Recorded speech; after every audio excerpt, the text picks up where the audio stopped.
Hello, everyone. My name is Ira Fay, and I'm so excited to show you this game. This is from the bronze match of the War of the Ring 2023 World Tournament. I'm playing against Jason. It is a best of three match. We've already played game one. I'll pause for a second in case you haven't seen game one yet. I won game one as Shadow, and we are playing a Free People Military Victory Challenge. And the rules of the challenge are Shadow will allocate 3 eyes on round one. Free People will have 2 tokens, action tokens. And Free People must separate at least 9 levels of companions before moving the Fellowship for the first time. So going into it, cards like Uruk-hai are going to be very valuable and saved as reinforcements for defending a stronghold. This is a ridiculously long game. This might be the longest game I've ever played, honestly. It was 4.5 hours to play it, and we started it at like 11 p.m. So let's jump in. You will see what happens. There are twists, there are turns. It's an exciting one. I am Free People.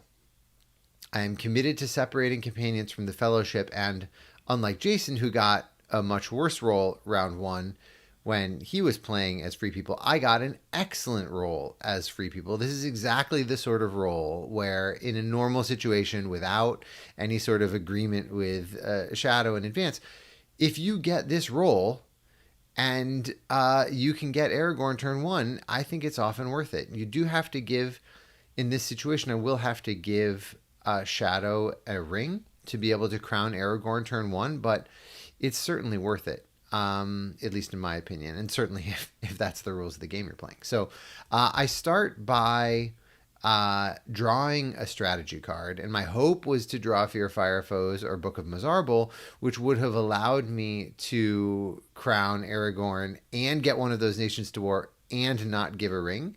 Obviously, the chances of drawing that were low, only about 10%, but a little less than that. But it seemed, worth trying. And I'm happy enough to see Celeborns. That's a very useful card to have early. All right. So Jason starts drawing strategy cards, and I separate all the companions. I separate Strider, Legolas, Gimli, and Boromir. That's nine levels. And that way, the Gandalf and the hobbits can all soak up corruption, but still re-enter play and be useful for military activities. All right, so Jason musters Sauron to war, and they can anticipate that I will be most likely giving him a ring, and therefore he could have mustered Isengard toward war and then gotten Saruman turn one, but I talked with him after the game, and he said he really wanted to put pressure on Gondor as soon as possible, knowing that Aragorn and Boromir were going to be down there, and wanted to try and just put pressure on Gondor, and also was happy to sort of save the ring, even if it means delaying Saruman by a turn. He gets to have a ring, which is a very useful strategic option. So I move companions around. I think about sending Gimli west, but then decide to go east because I figure I will likely lose hobbits relatively early on and can send them to the Shire or Bree to be able to activate Fear Fire Foes if and when I draw that card to put the North to war. In this way, Gimli can head up to Erebor and defend the Dew Line, and also potentially use his ability to muster the dwarves to war. So that's my thinking. And then Jason gets armies organized in Gorgoroth, a full stack of 10 units there. I give him a ring, move companions again, and then he draws another strategy card. Mustering of a Long-Planned War, played pretty rarely in normal games, but in Free People military victory attempts, it's often useful to be able to put a bunch of units in Mordor if Free People are going for Mordor. So I suspect he will end up potentially saving that and playing it as a card effect. So Athelos, very useful both to heal the Fellowship, obviously more useful in Strider's Guide, but still not bad. Expected to heal one, even with a non-Strider Guide. And then obviously Anduril is extremely powerful combat effect. If you saw game one, Jason used Anduril extremely effectively in a siege with Aragorn to take over minus Morgul, actually. So I'm very happy to see this card. I'll save it for the right moment, but... All right, and then Scouts. Scouts, very useful card for free people.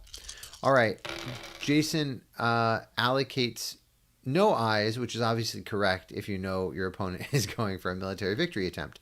But just to be clear, we did not specify any other restrictions. So theoretically, the ring could still be destroyed.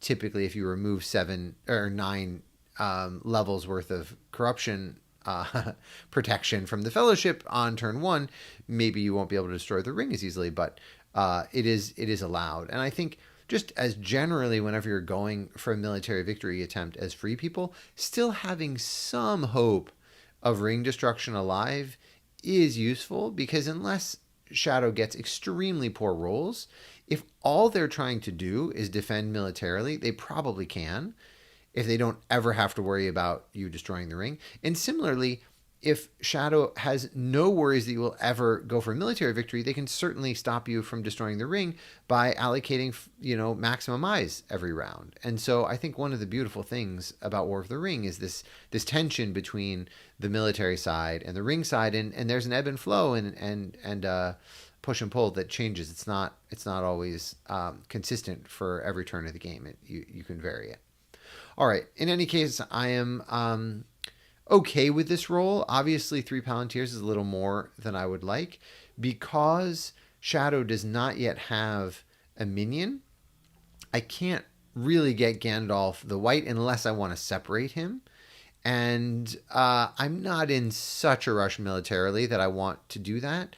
I could have done that turn 1, knowing that we were going for a military challenge, but I like the chance for Gandalf to be able to soak up a little extra corruption to get the Fellowship moving early on and make it hopefully past Moria, and then he goes his merry way and comes back as Gandalf the White.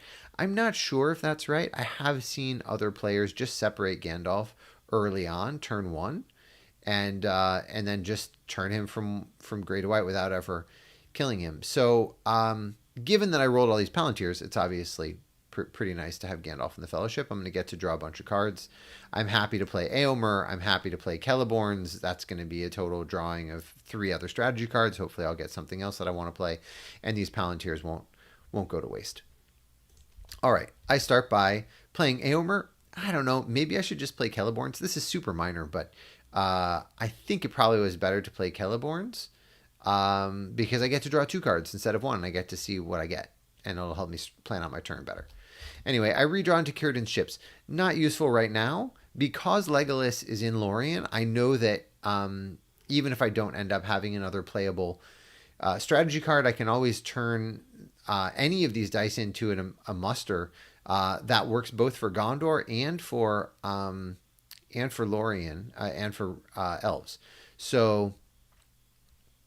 anyway, Círdan's can be useful to to defend in Gondor, and also significantly, you can recruit them in a coastal region containing a free people's army. So if you're going for a military victory, it actually lets you reinforce Umbar if you're going for Umbar. So, all right. With Boromir in Minas Tirith, generally I'm going to try and get Gondor to war, myself and muster up in Gondor, and then let the Elven force pool defend the Elven strongholds, and typically will not play Círdan's ships for the card effect unless I need it to help hold Umbar, in which case it's extremely powerful to be able to help hold Umbar. So, okay to see it. All right, so now I play. So what did Jason do? Jason mustered Isengard to war. That makes sense. And I play Celeborns now. That's fine. I draw Path of the Woes is not useful, and Dane Ironfoot's guard. That's fine. I can play Dane. And he moves directly from Gorgoroth to Minas Morgul. This is the fastest route to Minas Tirith, and he's just trying to get Gondor under siege before I have a chance to muster up. Maybe this was an error on my part, and what I should have been doing was using these Palantir dice to use Boromir's ability to muster Gondor to war. And by the way, Gondor is active because Aragorn and Boromir activate Gondor. So I could have used 2 dice to get Gondor to war, and then furthermore use this Will of the West to start mustering up in Minas Tirith and just generally muster up Gondor really fast. So maybe I should have done that, foreseeing that this army is coming in. I felt like I had pretty productive uses of those Palantirs getting units on the board. I mean, I just got, a bunch of hit points worth of units on the board, and cycled more strategy cards to hopefully get something useful. So I play Dane, and I get Swords and Eriador. Not really what I want. What I really want is Fearfire Foes or Book of Mizarble. Those can be very powerful early game and accelerate my military attacks. So Jason plays Half-Orcs and Goblin Men. He had a bunch of extra cards. He could have played Worn with Sorrow and Toil here, seeing that the Fellowship is, likely going to move. In this case, it would have gotten rid of Athelos or Bilbo's Song, which are powerful cards to get rid of. That's interesting. I guess he's worried about military is what he's worried about. Yeah, interesting. Okay, so he plays it in Dol Guldur. This is the other thing about this Half-Orcs and Goblin Men. It's a powerful defensive ability because you can use it to muster into siege as shadow. So depending on where free people attack, if they commit to an attack someplace, you can play Half-Orcs and Goblin Men somewhere. So I might have been tempted to hold this a little bit longer. I mean, he did have Ulug-hai and Orcs multiplying again, so it can make Dol Guldur pretty formidable and head up to Woodland Realm maybe, or just the Dew is looking a little less appealing because of Dane and because of Gimli, but yeah. The other thing is you kind of want to, as Shadow, given the corruption damage that the Free People player basically did to themselves, 9 corruption damage, you want to cut off their ability to heal. So maybe it makes sense to go after Lorien. Obviously, with a companion and with Celeborns, it's not that attractive of a target. But you got to do something. I mean, you have to make some progress. So, yeah, I don't know. Maybe Worn with Sorrow and Toil, I might have considered playing it just to get rid of one character card. It feels a little bit of a waste. So I understand why Jason played Half-Orcs and Goblin Men. Okay, so now I move the Fellowship, and I'm hit right away, right at the beginning. And, on one hand, yes, I want to get hit and lose Gandalf at some point. But on the other hand, there's no Saruman, so I'm not going to get Gandalf this round, and there's no guarantee I'm going to get a Will of the West next round. So I wouldn't have minded being safe on that hit. And then I get revealed with an eye, which is super annoying. That's just, yeah, okay. And so now what do you do? On one hand, getting rid of Gandalf early is useful because then you can bring him back. On the other hand, I've done a lot of corruption damage to myself, so if I want to keep the hopes of the ring alive, destroying the ring, I need to take corruption efficiently and ideally lose Gandalf to one of these 3s or at least to 2. So in the end, I think I end up taking a random companion here. I think about Gandalf, and then I say, you know what, I'm going to take a random. Because I know I've cycled some strategy cards. I can continue to cycle some strategy cards and hopefully draw into Fearfire Foes or Book of Mizarble. And so if I can get a Hobbit out here, if I lose Gandalf, okay, I lose Gandalf. It's not the most efficient corruption use, but then at least I can bring him back sooner. And if I get a Hobbit, then that's more efficient corruption use, and then I will be able to maybe get Fearfire Foes. So, and by the way, if Worn with Sorrow and Toil was in play, and I lose a random Hobbit, which is what happens, I lose Pippin, and Pippin goes to South Downs, then I would actually lose a card because I'm not using the guide ability. I'm taking Pippin as a casualty. And then he lives because of his non-guide ability, which is Take Them Alive. Okay. So that's that. Pippin ends up in South Downs, and I lost corruption efficiently.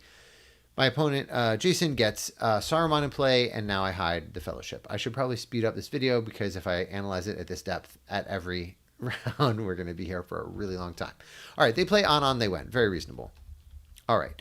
I get an Ent and Grimbeorn. So this is a tricky decision, what to discard. Obviously, getting Ents can be very powerful in Rohan. And I think I end up discarding this because this is a defensive one. This is the defensive one, and I kind of want to be on the offense for military, so I think I'm willing to discard this. And maybe Swords and Eriador. I like having 2 scouts.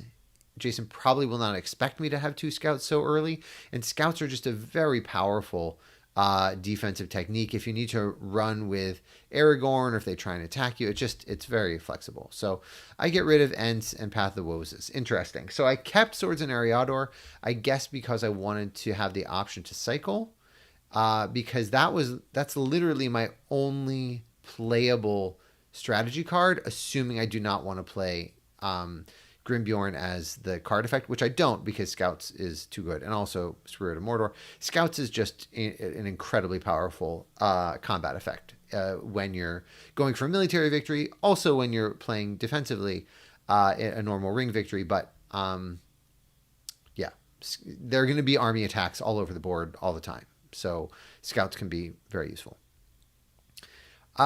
Interesting. So I got rid of Path of Woes. Hurts a little bit to get rid of that. It can be a very sneaky play. Certainly I want to get Rohan to war at some point.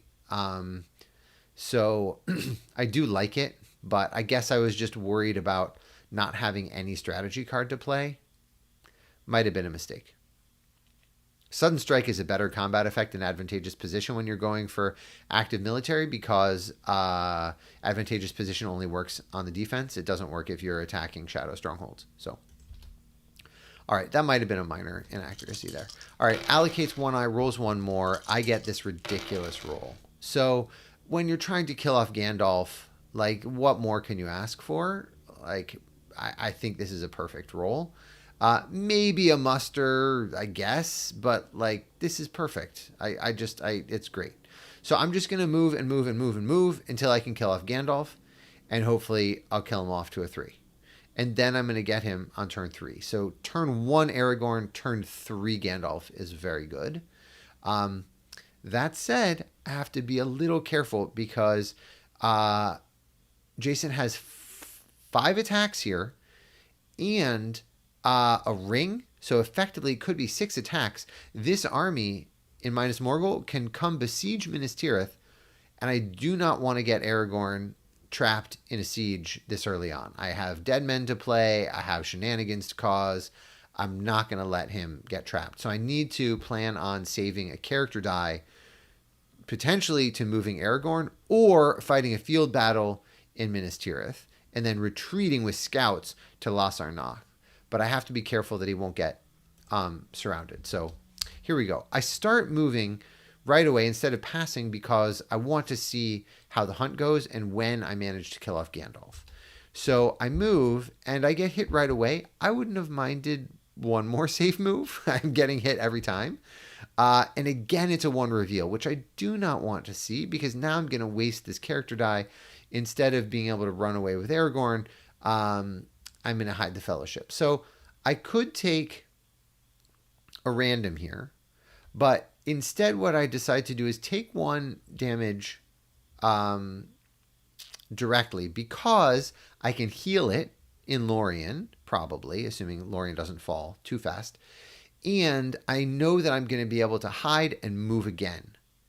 And if I move on that second time, so I'm going to hide with my second die, I'm going to move with my third die, killing off Gandalf. I'm going to run away with Strider or Aragorn with my fourth die, and I'm going to bring Gandalf back with my fifth die. That's my thinking. I'm likely to get hit, and I want to be able to lose corruption more efficiently with Gandalf, because I'm just trying to be cautious with my corruption count. Okay, and now Jason, as planned, moving in to attack Gondor, and obviously I don't love this, but what can I do? One of the things that happens in military victory, you don't need to hold every single stronghold. You just need to be able to threaten 4 victory points as free people before Shadow can threaten 10. And if you're doing that consistently, then they have to regularly respond to your threats instead of going after their own objectives. So my plan generally is build up big armies, try and defend strongholds while also making military threats, while also moving the Fellowship slow and steady. So we'll see how well that works. I hide. Armies move along, and they're covering Minas Morgul. They're coming outside of Lorien, preparing to attack it, and I move. And at this point, I wouldn't mind getting hit and getting a 3. That'd be nice. But I missed here. So, okay, it is nice to be missed over Moria. Interestingly, they have Foul Thing right here. So, I guess they're just figuring that corruption is not a real issue. They don't want to give me... they're not worried about putting too much corruption pressure on me. They're going to let me move myself and try and kill off Gandalf. And they don't want to accidentally get Gandalf with a 3 from Foul Thing, because then I can then just bring him back right away. I don't know. Given the hunt pool, and given that I've drawn 2, there have been 2 eyes drawn already, Foul Thing is you could get one of these 0s or 1s or this 2, and then I get revealed into Moria. So on one hand, I get it. You don't want to give free people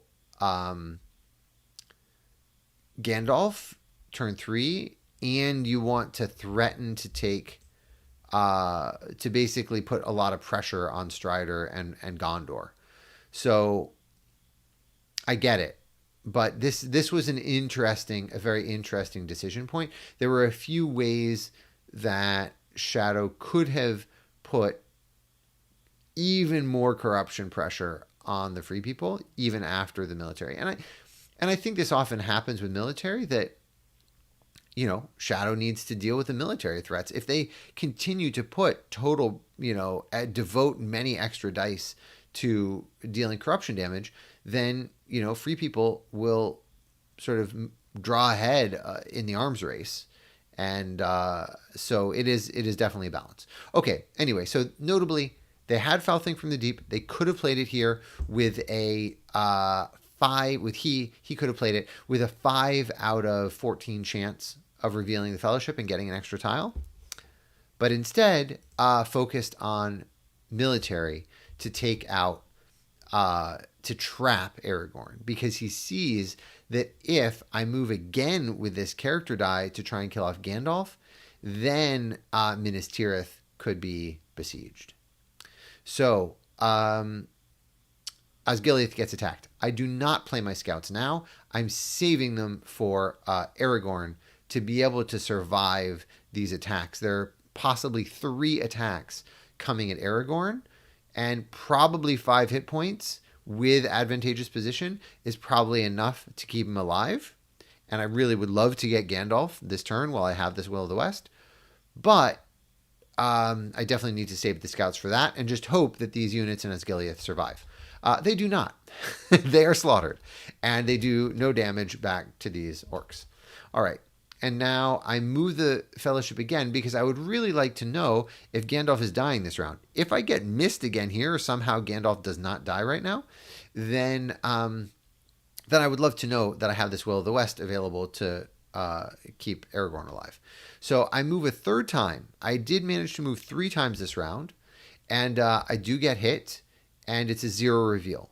So I would have much prefer a 3 instead of continuing to have to use dice to hide.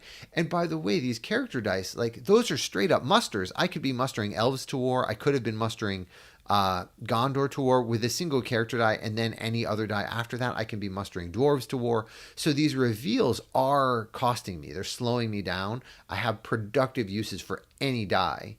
All right, so I get revealed again, and I would love a 3, but it's a 1. So at least a little silver lining. It's a 1 reveal instead of a regular one. But I mean, I have to lose Gandalf here. So I have the Will of the West. I'm not going to wait even longer to try and lose Gandalf more efficiently when I have a chance to get him now. So I'm going to do that and just hope that Aragorn can hold. So Gandalf dies to a 1. Okay, maybe I could have killed him off way back in Fords of Brunnen, but you don't know that all those ones are going to get drawn. So I think that was strategically right, even if it turned out to not have much of an effect.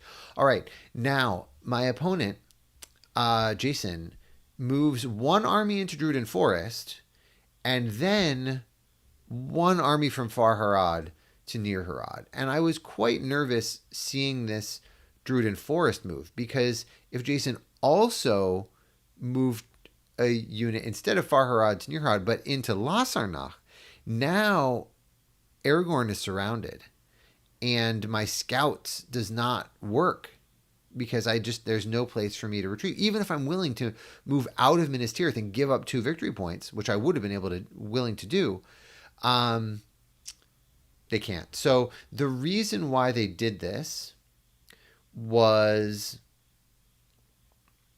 they did not want to put Gondor to war.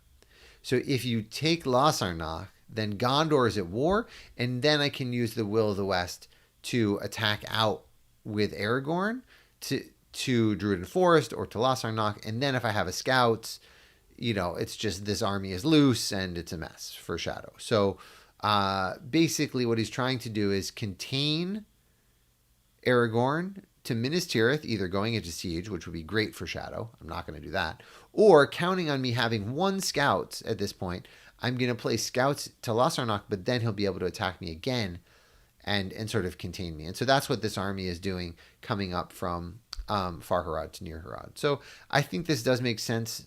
I don't know that it's that bad to put Gondor to war, because then I still have to use this Will of the West to get Strider and Aragorn out of there. I mean, Aragorn and Boromir out of there, instead of getting Gandalf, when I really just want to get Gandalf. So anyway, that's what he did, and now attacks into Minas Tirith. Does not have a swarm of bats, so I'm obviously worried about that. But I have a field battle. He plays a character card, and so with the character card, I guess it makes sense to play it. You have too many cards in hand anyway. Warren of Sorrow and Toil is totally useless. So, but I have a scouts, so I'm very happy to not see the strategy card. I play scouts. I give up Minas Tirith, and Aragorn and Boromir live to fight another day. And now, knowing that I have another scouts in my hand, and knowing that if they had Swarm of Bats, they probably would have played it round 1. And even if they do have Swarm of Bats, I'm still going to probably not take 5 hits. I am going to get Gandalf. I'm very happy to have Gandalf turn 3. That's going to give me plenty of options for the rest of the game.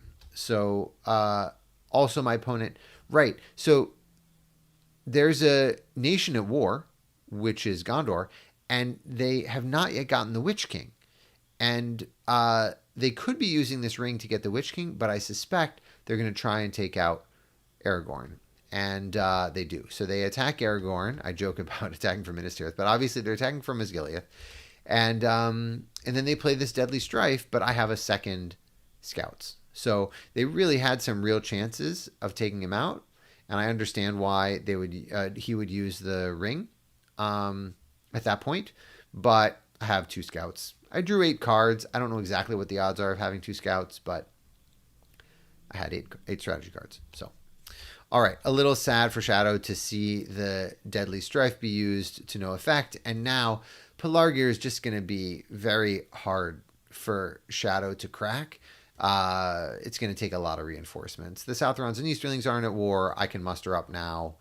I have a lot of units, Gondorian units to muster. So, all right, next round. I have 6 dice to their 8. I'm very happy to see that. They get a red tile and Stormcrow, and I get another scouts. So I'm kind of excited about that because there's no way they're going to expect me to have all 3 scouts so early. And this Grey Company is quite useful. It can let me draw a lot of cards. It does remove a total of 1 hit point from the force pool, and it draws me a bunch of cards. I don't know that I am in a real rush to draw a bunch of strategy cards. On one hand, I would like to get Fearfire Foes or Book of Mizarble, but on the other hand, I have plenty of mustering to do in Gondor as soon as possible, so we'll see what I roll. They roll 2 eyes, and I'm always happy to see them roll eyes. That's great. And I get this very flexible roll. Southrons and Easterlings are not at war yet, so I'm not particularly worried about 2 Wills of the West, and I just start mustering up. So Elite and Pelargir, they move the Southrons and Easterlings and are just sort of filling up this space. They have a regular in South Athelion. They're just making it hard. If I have through a day and a night, they want to make it harder for me to move my armies around. And then they move. All right, I hide the Fellowship. Right. So my plan is get into Lorien, heal this 1 corruption, and then move along, and that'll be fine. And then maybe go for some military shenanigans, right? So they attack into Lorien. I go into siege, obviously, and then I get another Gondor elite into Pelargir using my Will of the West, and they get the Witch King finally. And now that they have the Witch King and Osgiliath, they have 4 leadership there, and I want Pelargir to hold as long as possible. So I move Gandalf. I move companions. So now, and I wanted to do that anyway because now Gimli can be an Erebor. I can start using Gimli's ability to get the dwarves to war, and I move Pippin towards the Shire because Pippin wants to go back home. He doesn't want to be in this war. Let's just go back home, Pippin says. Everybody else can do other things. And that's fine. Nice for Pippin. Maybe he'll make it home someday. And now my opponent plays Falthing. And that's interesting to me. The only tile that reveals me is the 0 reveal. Everything else is not going to reveal me because of Gollum's ability. And I guess they just don't have that much else to do with their character dice. They don't want to necessarily move these armies around yet, and they don't really want to attack yet. So, okay, I get that. Makes sense. And they get a 1. So, that's the cost of those early eyes as free people. On one hand, the eyes are good in some ways because it keeps the hunt pool big otherwise if you eventually make it to Mordor. But on the other hand, it makes these tile drawing cards like Falthing and Orc Patrol and Isildur's Bane quite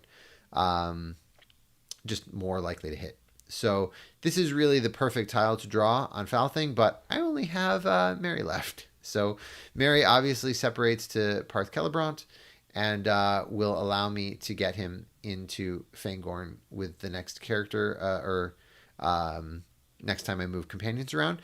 I will say that was nice timing because if I was about to move and actually I wasn't about to move. I'm going to wait until the last action of the turn to move because that way if I get revealed and like with a get hit and get like a 3 or something like that, I can reveal using Gollum's ability. So in any case, I muster more in Pelargir, and my opponent moves Nazgul around because what else can they do? I guess they could. I'm a little surprised they didn't play Give It to Us. Were they really that worried about losing the Witch King? I don't think so. In Osgiliath, it's possible, but I couldn't press the attack because otherwise the Witch King could retreat to Wester Rondor. I guess they're just worried about this army doing really mean things and just marching into Mordor. It certainly could march into Mordor, and maybe I should have done that. One of the very tricky things with military victory is when do you go for it? And I guess my general feeling is if you can continue to make steady progress with the Fellowship and then only go for it when you really have 2 strongholds in sight, that's better. Like right now, I could certainly march this army through Osgiliath into Mordor and maybe take one of these strongholds, but then I only have 1, and that doesn't win me the game. And then it gives Shadow time to come back and go just kill off these units. So I kind of just want to sit here and hold and wait for a bad roll and have bigger armies on the board. Get the dwarves to war, and then Gimli can come in and do stuff. So that's my thinking. And now I move the Fellowship, and they do get 5 dice, so they have a good chance of hitting me. They do hit me, and it's a 1.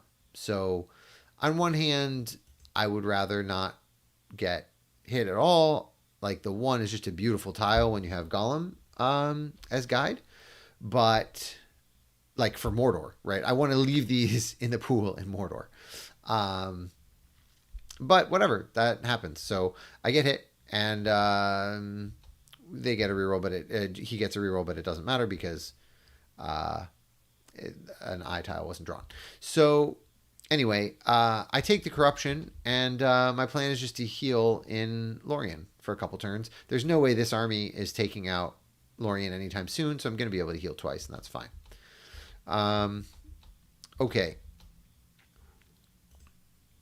I got Through a Day and a Night and another Ent card.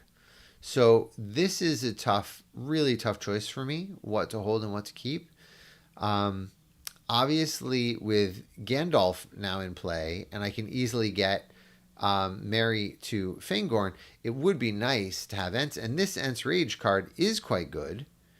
And by the way, I do have the Red Arrow, which makes it easier for me to get Rohan to war. So these are just really tough choices. I think I'm willing to get rid of Swords in Eriador, but what's the other card I discard? Athelas is great healing and attacking. Bilbo Song is amazing healing. Círdan Ships is very flexible and a good combat effect if I have a bunch of elites.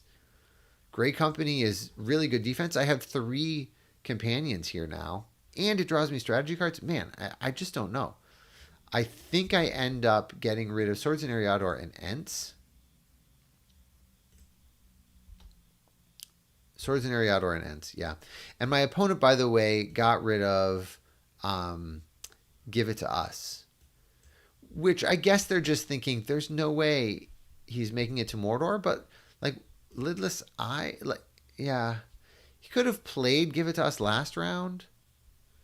So, when you're staring at this giant army, are you really thinking that Free People is ever going to get to Mordor? Probably not. But especially with how the hunt has been going already. But yeah, red tiles can be good. I don't know. It's hard. It's really hard to know. One of the things about military victory attempts is that it will typically cause Shadow to not play as many corruption cards on the Fellowship because you do so much corruption damage to yourself, and because you are making military threats, so they have to focus on that. All right, anyway, I declare in Lorien and heal 1. They allocate an eye, they roll 1 more, and get this very nice roll. They need the musters to get Southrons and Easterlings to war, and then it's just a bunch of attacks. So this is a great roll. And I get a good roll too. I'm perfectly happy with more musters. I can use the Palantir productively with the Red Arrow. So this is good for me. And they get the Southrons and Easterlings towards war. I muster again in Pelargir and Dol Amroth. I want to let this army, Gandalf's army and Aragorn's army, roam somewhere and threaten things. So I want it to be big. I want to defend Dol Amroth as well so that it does not fall too easily, and I want to use the Gondor reinforcement pool efficiently. So I'm going to get these regulars in. I'm going to try and hold Pelargir for a bit, and then I'm going to use the time to probably, I'm guessing, get Rohan to war and start mustering up Rohan. So I just want to get my units on the board and make threats, and then see what happens, and hopefully Shadow will roll poorly. So Jason moved a regular from West Horondor to Osgiliath, and that's pretty clever because that means if I attack into Osgiliath, which I certainly would have considered, it would advance the Southrons and Easterlings towards war because they are not yet at war, which is a very rare thing, but that's a really cool play. Very, very clever. A nice use of a army die, and it just keeps this army in check in Pelargir unless I want to give him a free muster, which I do not. And it gives him time to bring these armies over from South Rune to Ash Mountains, to Daggerlad, to North Ithilien, and we'll meet up with the Witch King very nicely. And Jason has Mustering of a Long Planned War, which I also had in Game 1. And yeah, it's just a useful mustering card. So musters an elite in Moranon. Always nice to have some elites with you in battle. I get an extra leader in Pelargir because I want the army to have a full 5 leadership, even if Gandalf is shining. So that's why it shows 6. And then I get another regular in Dol Amroth, and the Gondorian force pool has only 3 regulars left. I want to save a few regulars for Dead Men of Dunharrow. That can be really nice. It lets me retake Pelargir, and we'll see what happens. All right, so he moves armies, merges up in Daggerlad. I play the Red Arrow now, which gives me a free muster and just more units in Rohan. And then he's just moving armies in Daggerlad to North Ithilien. Basically, he feels like he needs to deal with this army in Pelargir, which he's absolutely right. And even if he has to throw a bunch of units at it, eventually he's going to whittle me down, and I'm going to run out of units, and he can just muster them up again.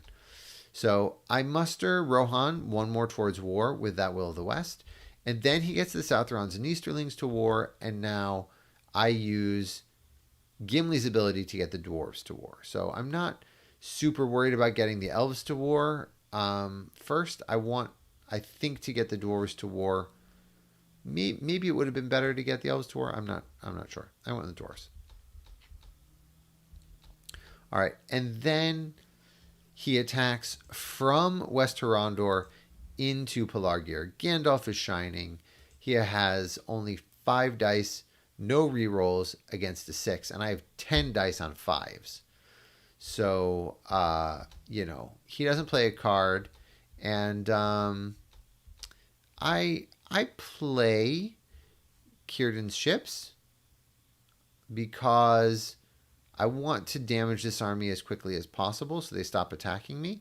And I just don't think that I want to hold it in my hand. These other cards I do want to hold in my hand.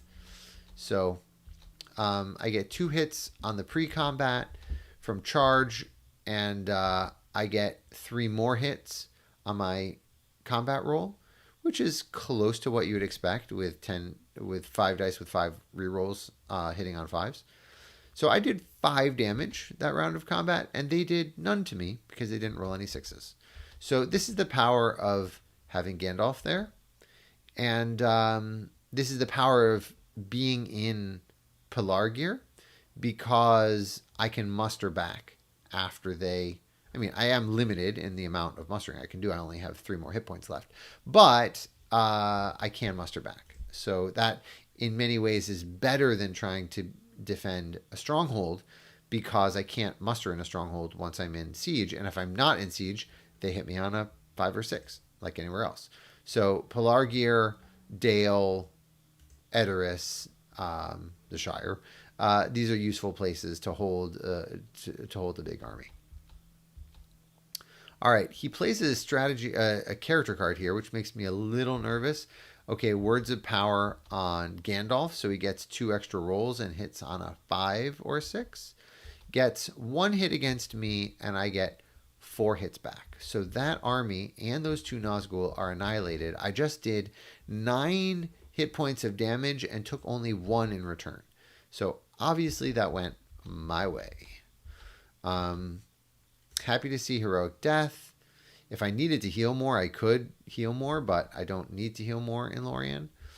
And I generally want to save that for the combat effect.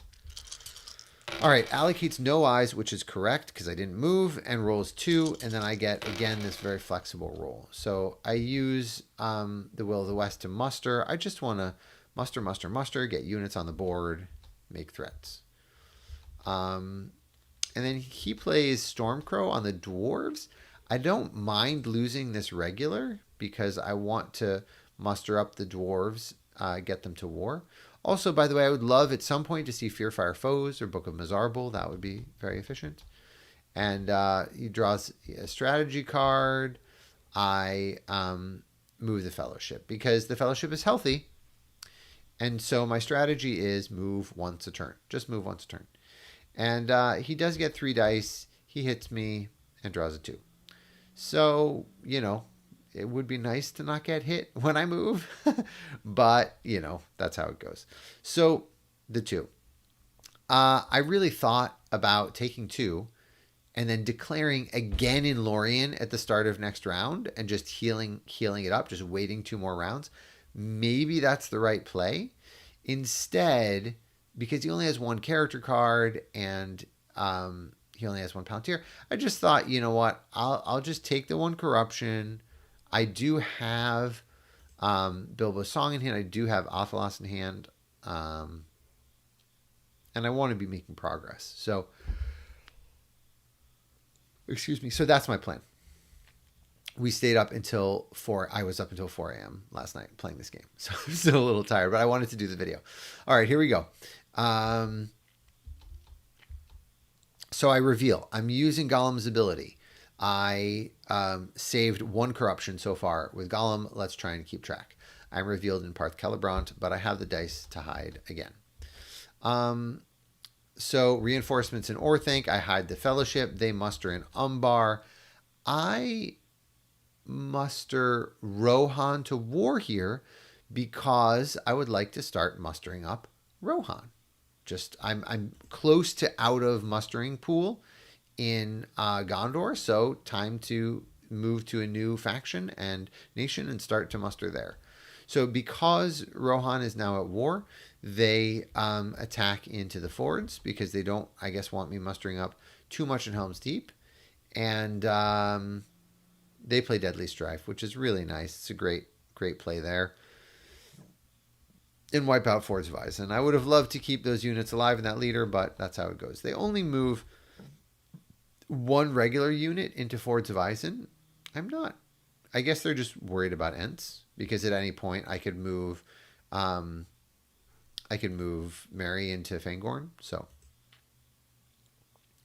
all right, I muster a Rohan regular in Helm's Deep and a regular in Edoras. I just want to muster up. They muster in Orthanc, and then I muster some more in Rohan. And then they play Mustering of a Long Planned War. That makes sense. And then I use Gimli's ability. I'm like, I'm not going to draw Book of Mizarble. Okay. Maybe I'll still draw it now, but if I don't, at least I'm still making progress towards getting dwarves to war. I want to create another threat, basically. I want a powerful army up north, so they have to try and defend Mount Gundabad and Dol Guldur, and I want a powerful army down south. I am kicking myself a little bit about playing the charge because I could potentially go after Umbar, and that would have been pretty nice. Happy to see another Brave stand. That can be very powerful with Aragorn's army. And Thranduil's archers, good, but I'm not sure that I need it. I'm guessing I get rid of that. They allocate 1 eye. I do get rid of Thranduil's. I don't want Woodland Realm to be besieged and lost too early, but they are very worried about leaving their strongholds, appropriately worried about leaving their strongholds undefended. Because with any 2 dice, I can guaranteed get dwarves to war, and then I have like a big army in Erebor. So if you leave to try and take Woodland Realm, I can just go right by you. And I have through a day and a night, and Gimli is with them. So I think I'm just not that worried about elves going to war, and that's why I get rid of Thranduil. All right. They allocate 1. I roll 1 more, and I'm just moving the Fellowship along. I want to move once a turn. I don't want to get hit. I'm only going to move on 6s, and they miss me. Great. I think that's the first time they missed, other than when I moved over Moria. So I'm happy to see that. And now I can use these character dice if I don't want to move or attack with armies. I can use them to get the dwarves to war. All right, they muster an elite in Orthanc. I muster more in Rohan. They move armies around, going into Fords of Isen and Parth Celebrant, leaving Lorien just with a single regular. And I just muster more. I just want to get my armies on the board. They attack into Helm's Deep. I go into Siege. And they're still keeping a large force in Fords of Isen defending Orthanc. So that's pretty cool. And now they play Orc Patrol. They get a 1. I would like to not take that damage, so I use Golem's ability, and now Golem has saved me 2 corruption, which is nice. All right, I hide the Fellowship. They muster in Umbar. I muster more in Rohan. I'm just mustering up as much as I can. And then I get the dwarves towards war with Gimli's ability. And they have now moved armies.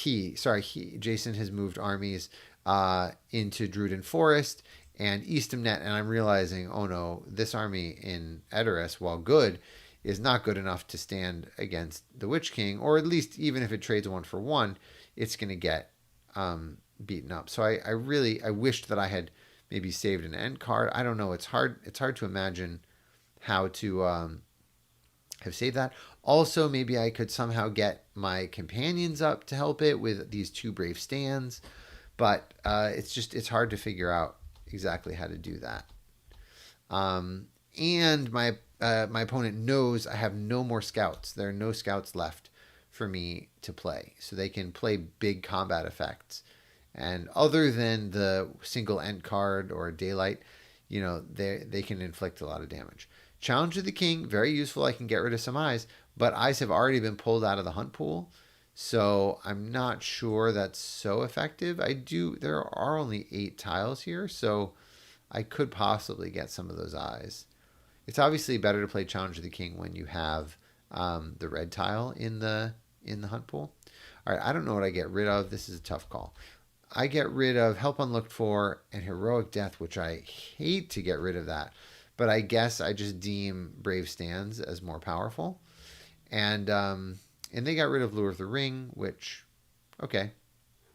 They're not worried about corruption, I guess. They wanted to save these other cards.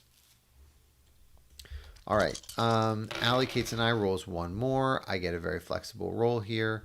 And though I am eager to move the Fellowship before they get a Nazgul or an army unit on it, I also don't want this army in Westham-Net to get totally trapped. Because what was about to happen was Fords of Isen, or like maybe Eastham-Net to Westham-Net, and then Druden Forest to fold. And then this army would have had to attack out, and it would have been a mess. So I go ahead and start moving my giant army in Gondor just because I want to start threatening stuff, and it's just makes it harder for Shadow to deal with. And by the way, I got 6 attacks this round, so that's very good. All right, they move into Fangorn and Eastham-Net, and they basically just don't want this army in Westham-Net running north. They don't want it to get after Dol Guldur or to get after Mount Gundabad, so I think this is just a really nice play on their part. Maybe I can punch through, but I'm going to take a lot of damage to this army along the way. So I end up just moving the Fellowship, and I sort of resign myself to this army in Westamnet being decimated, I managed to muster up all of the Rohan force pool except for a single regular. And so, hopefully these guys will just fight well and it'll make Rohan hard to take. And I'm still making progress with the Fellowship. I can still cause a bunch of shenanigans with this army, so we'll see how it goes. I move and I get missed. That's great. Westamnet attacked from the Witch King. It's a little risky because they don't have a lot of Nazgul with them to play Dread and Despair, and they don't have Swarm of Bats to cancel an end card. So I certainly could have an end card. I have 5 cards here, so it is a little risky, but they just played Dread and Despair. I don't have anything that I really want to play. I'm definitely hoping to save through a Day and a Night to use for the card effect. And Challenge of the King I kind of want to use for the card effect too. And a single die for Sudden Strike just doesn't seem worth it. So I have no card to play. Theoretically possible. No, it's not even possible to kill the Witch King with Fateful Strike. So with only 1 leadership. So and I'm still making decent progress with the ring. So I'm going to hold Bilbo's Song for healing and Athelas maybe for healing, maybe for attacking. All right, so I get 3 hits. That's obviously above expectation. He gets 1, which is below expectation. So that was pretty lucky combat for me. And I go ahead and muster the dwarves all the way to war because I would like to get that last Rohan unit, but I'd like to do it efficiently with a Gondor, a dwarf also.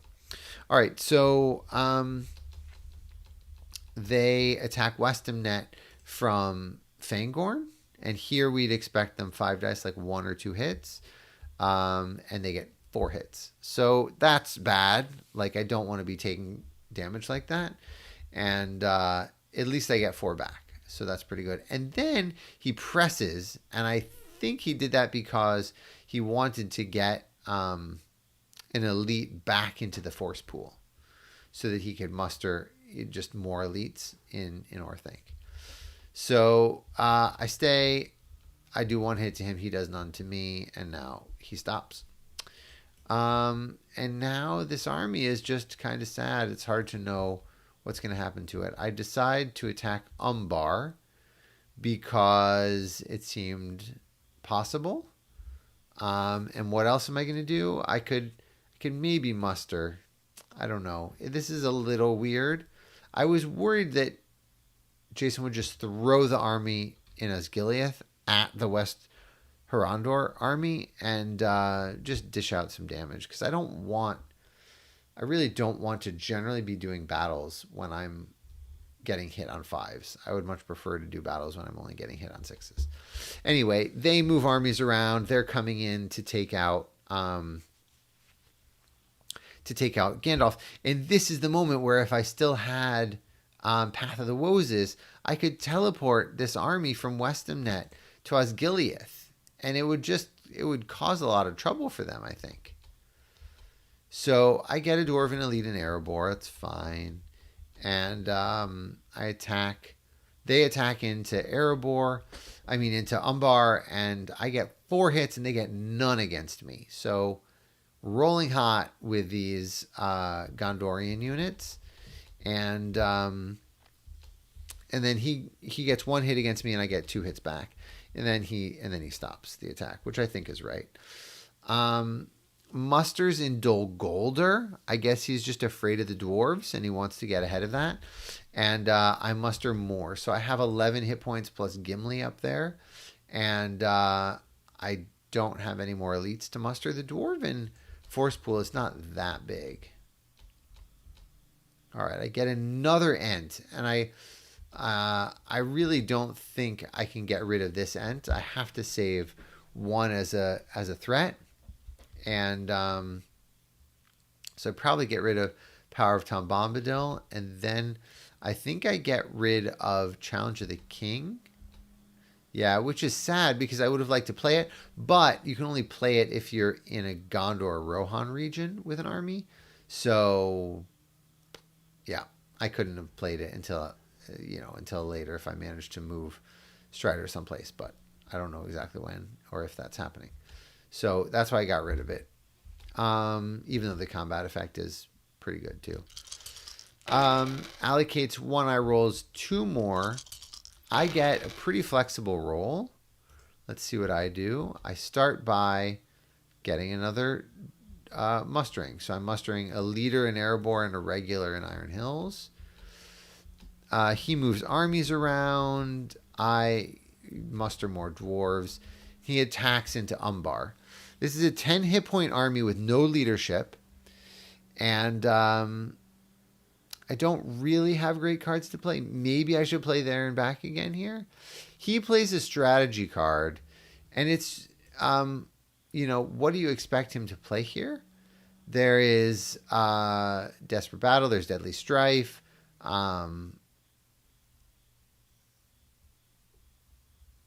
There's also Swarm of Bats.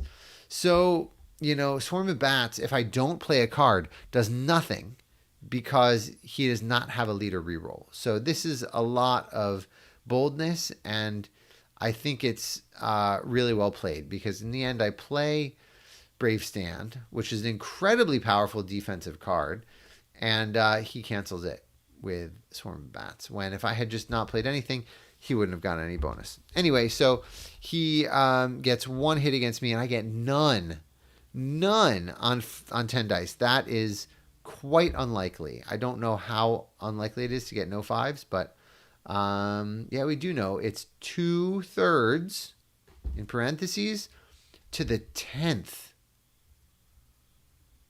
That's seriously unlikely. 2/3 to the 10th. All right, let's take a look. I'm curious now. I'm going to any dice.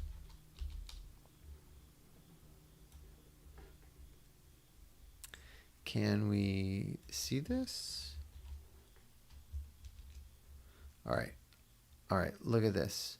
We want to know, not this, we want to know what are the chances of on 5 dice hitting on 5s with leadership 5 hitting on 5s. What are we talking about? All right, I'm just making up a name for it. Okay, let's see that. Wow, any guesses? What are the chances? No hits on that?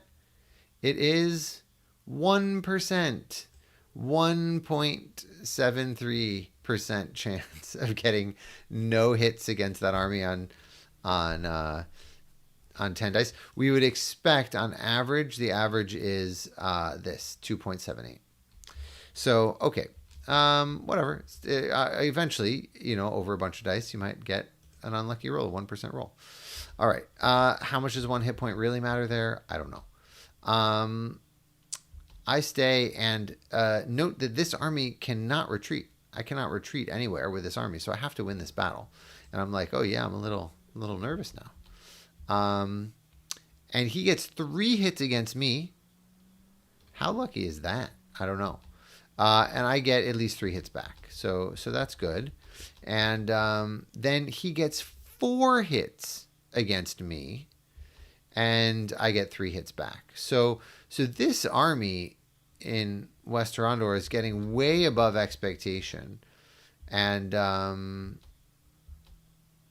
continues to press. Gets 1 hit there, and I get 3 hits back. So that is bad. Like, that was really bad. I had 15 hit points there, and now I have 5. This army is insufficient to take out Umbar. So I did not expect it to go that way. And maybe I should have played Brave Stand. I guess my thinking with Brave Stand was it saves me effectively 1 hit point. And I don't know. Maybe I should have played it. I kept thinking I would be low on strategy cards, and then I would want to, or just low on cards in general, and I want to play this just to draw more cards. But yeah, taking 10 hit points of damage before taking out that army, and I didn't even take it out all the way, is rough. And now the risky part is there's a 7 hit point army in here, and I cannot retreat. there is no way that this army can retreat. So that's nerve-wracking. I have to attack. So I attack into West Arondor because I don't want to be in a situation where if Jason chose to attack out of Umbar, that I would not have anywhere to retreat. And I do still have the Brave Stand, so that's something. So I take out West Arondor. He gets a parting hit against me, and this is now just a really sad army. He starts drawing character cards, which is interesting. And I move the Fellowship once and get missed. That's fair. Less than 50% chance of hitting me on 3 dice. Now is drawing character cards like intensely. And I wonder, like, why not, if you're going to do that, why not just play the character, play the Palantir with a character die, and then use the Palantir, this Palantir, to play some card and get to draw an extra one. It's a little bit of a weird ordering. Also, I don't have the Will of the West right now, so you'd get to draw an extra card. He's definitely shifting focus to corruption. I muster what did I just muster? A Dwarven regular in Iron Hills. Normally you don't see 3 regulars in Iron Hills. That's pretty rare. And then I guess a regular in Fold. I'm just mustering a little. Elite in Dol Guldur. Smart. And then I draw a strategy card, which is hard to do when you have 5 cards in hand and are about to end the turn. But what else should I do with it? I really would like to get Fearfire Foes. Book of Mizarble is not useful anymore, but Fearfire Foes would be great so that I can start mustering up in Dale, because I'm basically out of the Dwarven force pool. I have a single leader. I'm basically out of the Gondor force pool. I have 2 regulars that I'm saving for maybe Dead Men of Dunharrow. And I have literally no Rohan force pool. So I need to start getting the North to war. Plays Palantir. All right. So I'm happy to see Power Too Great. That helps get the elves towards war. Makes it more costly for him to eventually take out Lorien. And I assume I get rid of Iowa Golo and Kindred of Glorfindel. Yeah. Okay. Fellowship is continuing to make progress. Allocates 1, I rolls 1 more, and I get this highly Palantir roll. It's okay. I have Power Too Great. I can probably draw character cards, and that's okay with me. I get rid of the Palantir of Orthanc, which is nice that I did roll that Will of the West. I forgot about that. That's nice to roll a Will of the West against my opponent having 2 Palantirs. And they attack in Fold from the Witch King, which I don't fully understand. Like, why not have more units with the Witch King? Are you really going to take 5 against 6? You don't have that much leadership. He plays Foul Stench, and then I play Nameless Wood here, because while I would love to get Saruman with the Ents, I can get the Witch King right now potentially, because even if this doesn't kill him, I can potentially then attack back with these units and then kill him with a second attack. So I play Nameless Wood. He plays Foul Stench, and he gets 2 hits against me, which is good. Actually, sorry, 3 hits against me, because he does not give up his leadership to play Foul Stench. So he gets 3 hits against me, and I get 3 hits against him plus Nameless Wood. So that is 5 hits to the Witch King, and bye-bye Witch King. Should not mess with Ents. So that was huge. This is turn 10. Okay, like, really good to stop the card cycling ability to, kill the Witch King. That's awesome. And now this army is free to roam. I don't have any more hit points to give it, because I mustered all of Rohan, but, maybe it can come back down and reunite with this army in Umbar that got decimated. I don't think it can recapture Minas Tirith, but maybe also if an army in Dale or somewhere up north comes down to Dol Guldur, maybe this army of Fold can go up. So anyway, I moved the Fellowship once. That's my plan, once per turn until I make it to Mordor. And my opponent starts drawing character cards, which is good. I draw character cards myself. We Prove the Swifter is not useful right now. My opponent musters some Nazgul. I have managed to kill... Wow, how many Nazgul have I killed? I just have killed 5 Nazgul so far. That's pretty fun, because I killed 2 in West Hirondor, and I killed... Oh, no, maybe... No. Where are the other 2? Oh, right. I killed them in West Hirondor when they attacked into Pelargir. So there were 2 Nazgul with the army in West Hirondor the first time. I really like killing Nazgul in West Hirondor. It's the Nazgul killing fields. So, yeah, 4 Nazgul so far killed in West Hirondor plus the Witch King. Nazgul kill count is 5. That's exciting. All right. Play Power Too Great. Think. Pass. Okay. Muster. My opponent musters an elite in Dol Guldur, and I play Power Too Great now. And then they get an elite in Moria. I draw a character card. Eagles are coming. Not useful. I really would have liked any of the blue tiles would have been good. Mithril Coat and Sting. Maybe I can't play that yet if Nazgul Strike is out. Yeah, I guess blue tiles is what I want. I have played none of the blue tiles. I've drawn none of the blue tiles, and I'm halfway through the deck. So, and I have this extra character die to do something with it. I don't know. So they now move army units onto the Fellowship, which makes a lot of sense. And I attack Druiden Forest. I don't know. What else can I do? Take out Druiden Forest. Go ahead, Rohan. And then they play Shelob's Lair. So I'm not loving that. They have played 2 red tiles, and all of these low, beautiful tiles have been used up in earlier hunts because that's how it goes sometimes. So by the way, they just top-decked Cruel Weather. Statistically, they're likely better than 50% chance to have it by this point. But given that they didn't have it yet, it was pretty nice that they drew it this turn, because this is the turn that I'm making it to Mordor. So they allocate 1 eye. They roll no more. And I get this very nice flexible roll with Wills of the West. I do not want to lose 2 Wills of the West to Day Without Dawn, but I don't really need them super urgently right now.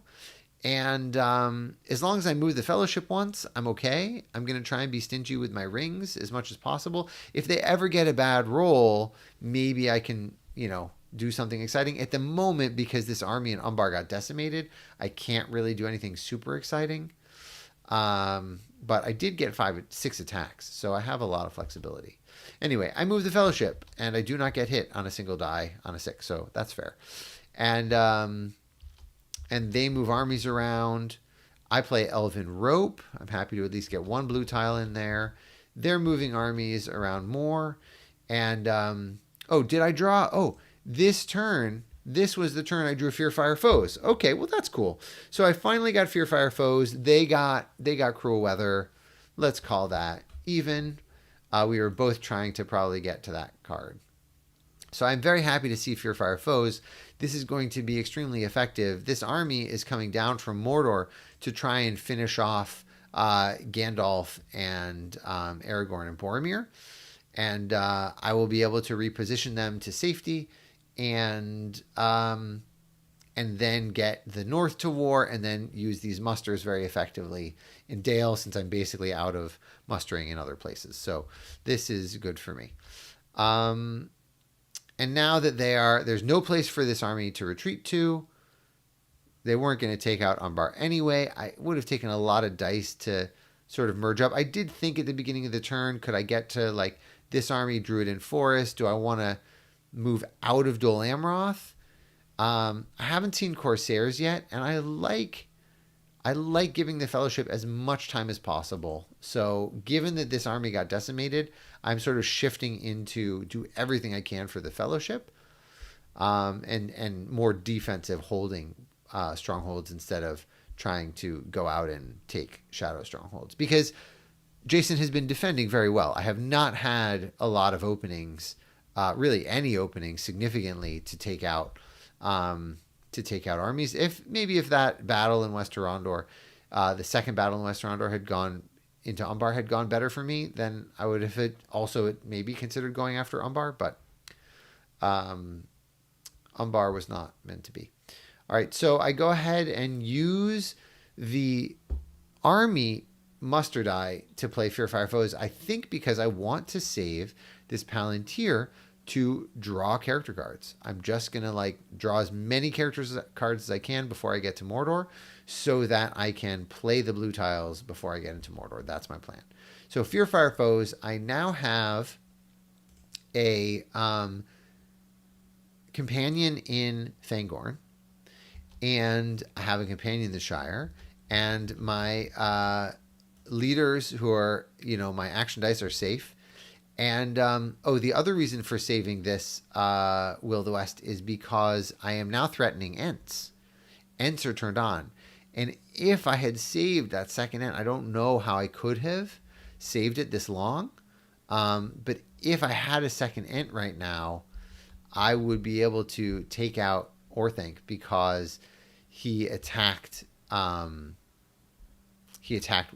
West Arondor into Umbar to finish off this army, which makes sense to finish it off. But I just would have mustered. I just would have mustered an Orthanc first to be safe. So sad for me that I do not have an Ent. This battle in Umbar goes, I don't know, probably a little in my favor. It doesn't matter too much at this point. And they free Umbar from siege. There have been a lot of armies killed in West Arondor. A lot of hit points of armies killed in West Arondor. Okay, I draw a character card. Exactly. So I'm just trying to draw as much as I can. Shadow is moving, gets armies all over the Fellowship, and I don't know exactly what he's doing. He's just sort of getting in the way of trying to go after Trollshaws effectively or to come south. And I muster in the north. I'm just mustering in the north like crazy. And he musters in the north also, more mustering in the north. And I do not spend a ring to move the Fellowship again. If he has Cruel Weather, he has Cruel Weather. I'm not moving twice this round.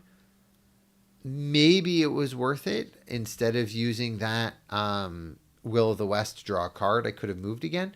But he has more red tiles in the pool than I do. So the longer we wait, the more likely it is that I will be able to get more blue tiles in there. So I'm not in a huge rush to get to Mordor. And there's a chance he doesn't have Cruel Weather. I mean, there's certainly a chance. So but he does have it. I get pushed back. I will get to move next round on 6s instead of this round on 5s. And the number of turns does not seem to be mattering very much. It seems like it will be a while before he gets to 10 victory points. All right, I get Smeagol helps Nice Master. Happy to see that blue tile. And I assume I get rid of Gwahir. Great. And now allocates and I rolls one more. I get a Will of the West. I know that I want to move, and I don't want to get that Will of the West snipe because I want to have a character die to be able to attack or do useful things with it. So I have enough musters to get Dale in order. And so I start by moving the Fellowship, and I missed. Maybe he has Nazgul Search. Maybe he has Nazgul Strike. Maybe he has a tile drawing card. The tile drawing cards do not really reveal me because I have Gollum's Guide. So an eye does not reveal me. these reveals do not reveal me. I obviously don't want to get hit by a 3 because that would be a lot of corruption. I don't want to get revealed into a stronghold, but he needs Nazgul Search basically to be able to reveal me. Okay, he draws a character card. It's Wormtongue, and I start mustering more in Dale. He's moving armies now, and is just there. I did have some options to like attack from Dale to Northern Rovanian and then play Through a Day and a Night to No Man Lands, but he very cleverly blocked No Man Lands from a Through a Day and the Night play, which is really quite. I mean, that's really foresightful. I'm sure that. I mean, I guess I'm not totally sure that's why he did it. Maybe he's setting up a Mumakil, the like Shadow Gather, but yeah, I think it's to stop Through a Day and a Night coming south too fast, because this is a ridiculous army. 8 elites in that army is insane. Okay, I mean 9 elites. 9 elites in that army. So this army can take out any Shadow Stronghold, possibly 2. Right? Like this can totally take it out. And if I still had the army in Umbar, this is the sort of situation that I'm looking for. I've really had 1 big army at a time. It would be much better to have 2 big armies at a time. So Jason has been doing really well, just whittling down my armies, continuing to just throw his units at me to keep me low, and not have two big armies. So that's been played very well on his part. But now what do you do about this gigantic army in Dale? Like that's going to be a pain for him. All right, Orcs multiplying again. I play Smeagol Helps Nice Master, and then he moves. I'm not exactly sure just why 1 regular here. I guess it's just to slow me down, just to make it hard for me to get there quickly with Through a Day and a Night or with army movements. So I draw another character card. I don't love filling up my hand right before I'm about to draw cards, going up to 8, but I'm declaring in Mordor. I want to get all the blue tiles in. I want to get them in as soon as possible to maximize my chances of drawing them throughout my run up Mordor.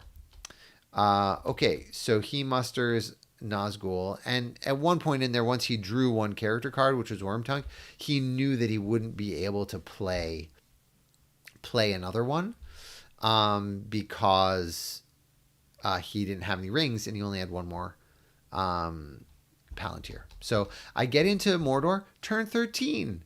Nice leisurely walk into hike all the way to Mordor. So 1 turn late for the Nazgul Search. That was a little bit sad for him. And I'm happy to see Elven Cloaks. I would love to see Vial of Galadriel. That would be better. But still, I'll take a blue tile, and I get rid of Wizard Staff, fine, and Nazgul Search. He gets rid of Nazgul Search, and I get rid of Wisdom of Elrond. Confusion is powerful, but I can play King Bran's Men, and Shield Wall is probably better, and I'm definitely saving everything else. All right, allocates 1 eye and rolls 2 more.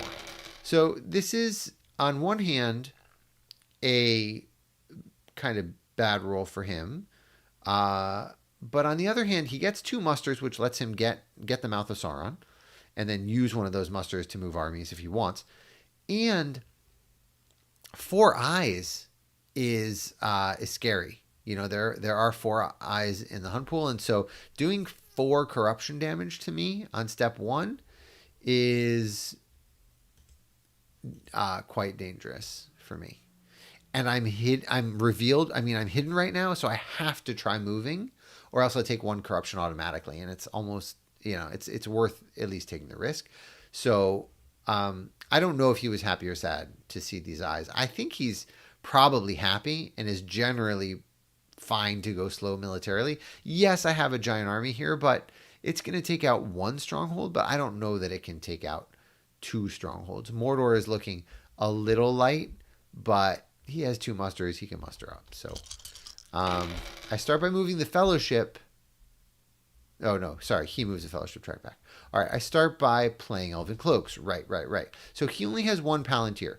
I'm like, he's going to play a tile or not. Like, I think I have more tiles than him to draw, so that's why I'm doing it. All right, then I draw a card. Very happy to see Mithril Coat and Sting now. That is an incredible card. Saves you a lot of corruption. I play Mithril Coat and Sting. So, by the way, this was a very nice roll. I had the Palantirs that I needed to draw cards. This was a good roll for me. Nazgul, more Nazgul come into play, and then I attack Old Forest Road because I want to threaten something with this army. Maybe I can go kill the Mouth. The Mouth showed up in Dol Guldur, so that wouldn't be a horrible use of these armies. If I'm playing defensively, I can leave some behind. I can muster even more. I mean, the Northern Force Pool is good. I can muster even more in Dale. I can move these armies from Iron Hills into Erebor. I can defend these strongholds and still go and do stuff. And that's because I've just had a lot of dice. I've had a lot of musters. I'm able to have this gigantic army. All right, so I attack into Old Forest Road. He gets a hit back. It's annoying. By the way, I have to be a little careful with these elites. So I only have a single Northern unit dead and a single Dwarven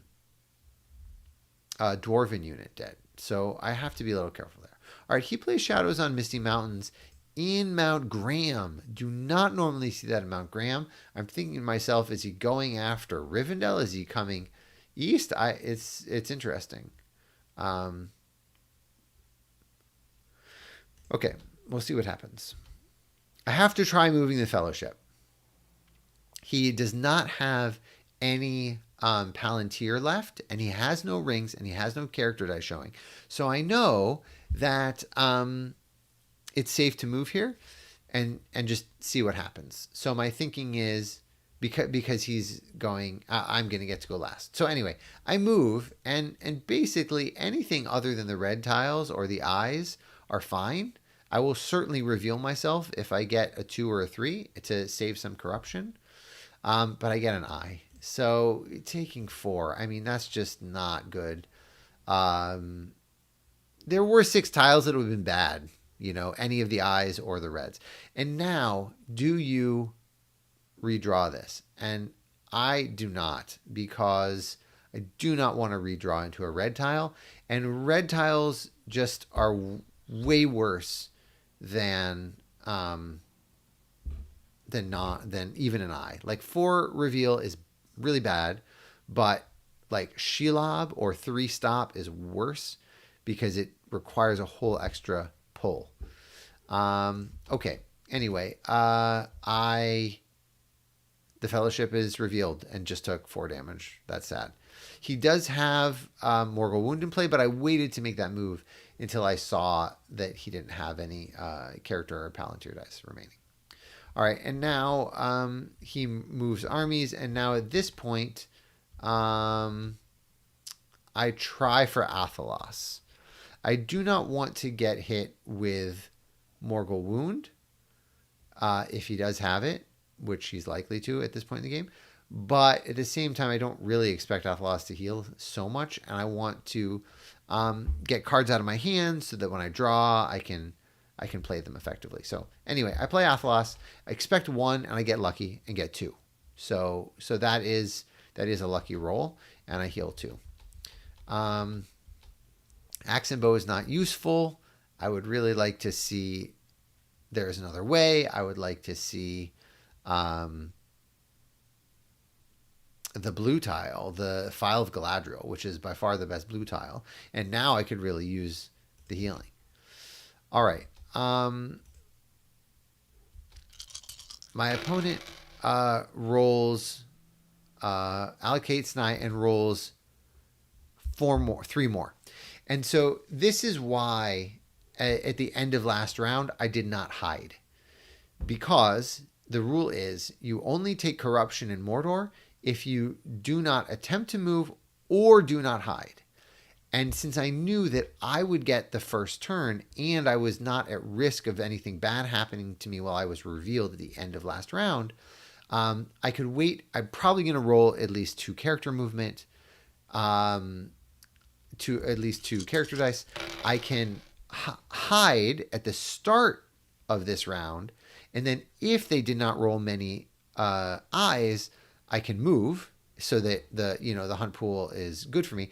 And if they do roll a bunch of eyes, I can not move this round and wait until next round, hoping that next round they won't roll eyes. So I'm using the time that I have, and I have a lot of time. We're on round 14 and Shadow only has 2 victory points, and I still have a gigantic military threat. Like, if they ignore this military threat, I can just march down to Mordor and take 2 strongholds here with this big of an army. Okay, so I start by hiding because I don't want to get hit with Mortal Wound or something like that. And now I'm just going to wait. Like, my plan is not going to move again this round because I just don't want to risk another 4 reveal. All right. They draw a character card, so we're both playing the corruption game to the best we can. And they, interestingly, it seemed like they got rid of maybe Balrog, but then they changed their mind and got rid of Fighting Uruk-hai instead, which makes sense. And oh no, okay, what are they? Oh, they got rid of Denethor's Folly. That is a more reasonable discard. And I muster a regular in Dale and a leader in Iron Hills. At some point, I'm going to start moving this army around, and with the spare army movement, I'll cover up in Erebor. But yeah, I'm probably going to play King Bran's men. So, all right, they do something that shocked me, at least a little bit. They moved to Eastern Mirkwood with the Mouth with an 8 hit point army against my 16 hit point army with 5 leadership. And I get the idea of I should throw hit points at the free people, but I was surprised. 16 hit points I have. And I have full hand of cards. I can definitely play cards. All right, anyway, I don't attack them. I could, but I'm mostly just content to let them sit there. I want to muster up. I want to get my strongholds free, and then I want to make them chase me while I try and take out strongholds and hoping that I have more attacks than them. All right, so I play King Bran's men, and I cycle into Daylight, and then they attack me, which it just surprised me because they have words of power, I guess. They have Uruk-hai, which I think they're probably saving. This was, by the way, turn 1, right? They've been saving it, which I think makes sense to see where I attack. And so they play character card, and then I play charge because, like, look at this, 8 dice. No, you don't get to roll 8 dice. You only get to roll 5 dice. But 8 elites. It was like I had to play it. I had to play charge. Just thematically correct. I have 8 elites in this army. Look at this charge that I get. Charge. No hits. The game is funny sometimes. No hits on a charge. What better setup? Like, Mouth of Sauron is attacking into me, and then, I could annihilate him. But no hits on the charge. That's rude, dice. And he gets 2 hits against me. That's probably about what we'd expect on 8 dice. Maybe a little bit more.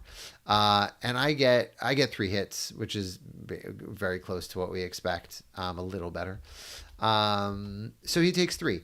And now he's down to 5 hit points, which is not that many. I took 2, so I just lose an elite. I'm going to resupply from Carrick probably, or Dale. And then I draw another character card because I'm just trying to get to the Vial of Galadriel. I want Vial of Galadriel in the pool before I move again, so that I'm just maximizing my chances of drawing it. So I'm just drawing character cards. And I got Dead Men Have Done Harrow, which is cool. But my opponent is not attacking in Pelargir.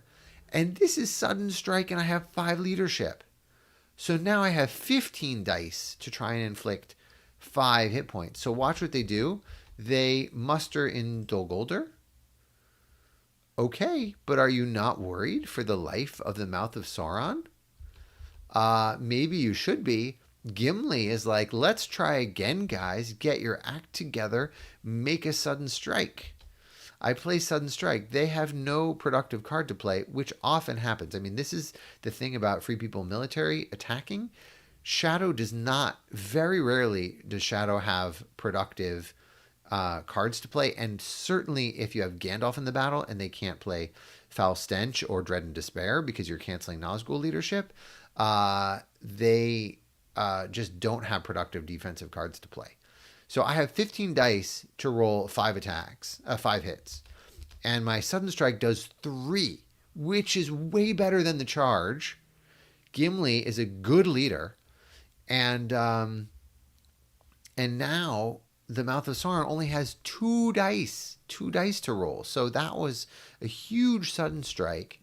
And I get 2 hits on the combat roll. So, and they get 1 hit back. So that was 8 hit points of Shadow units plus another minion. Incredible.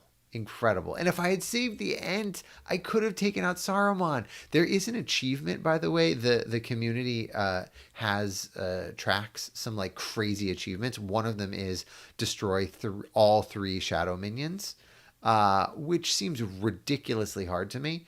But I could have done it this game if I had managed to save an Ent as long as I did. Anyway, I wasn't that patient with the Ents, and I think I chose the right cards to save when I did. It's hard to know for sure, but anyway, that's awesome. So second minion, this is very good for me. Indirectly, that reduces the corruption pressure on Frodo because Shadow has 1 fewer die. That's slightly fewer eyes in the pool, theoretically, and fewer Palantirs to draw more character cards. We're both down to only 4 character cards in our character deck, but we both have character cards that we're still trying to draw.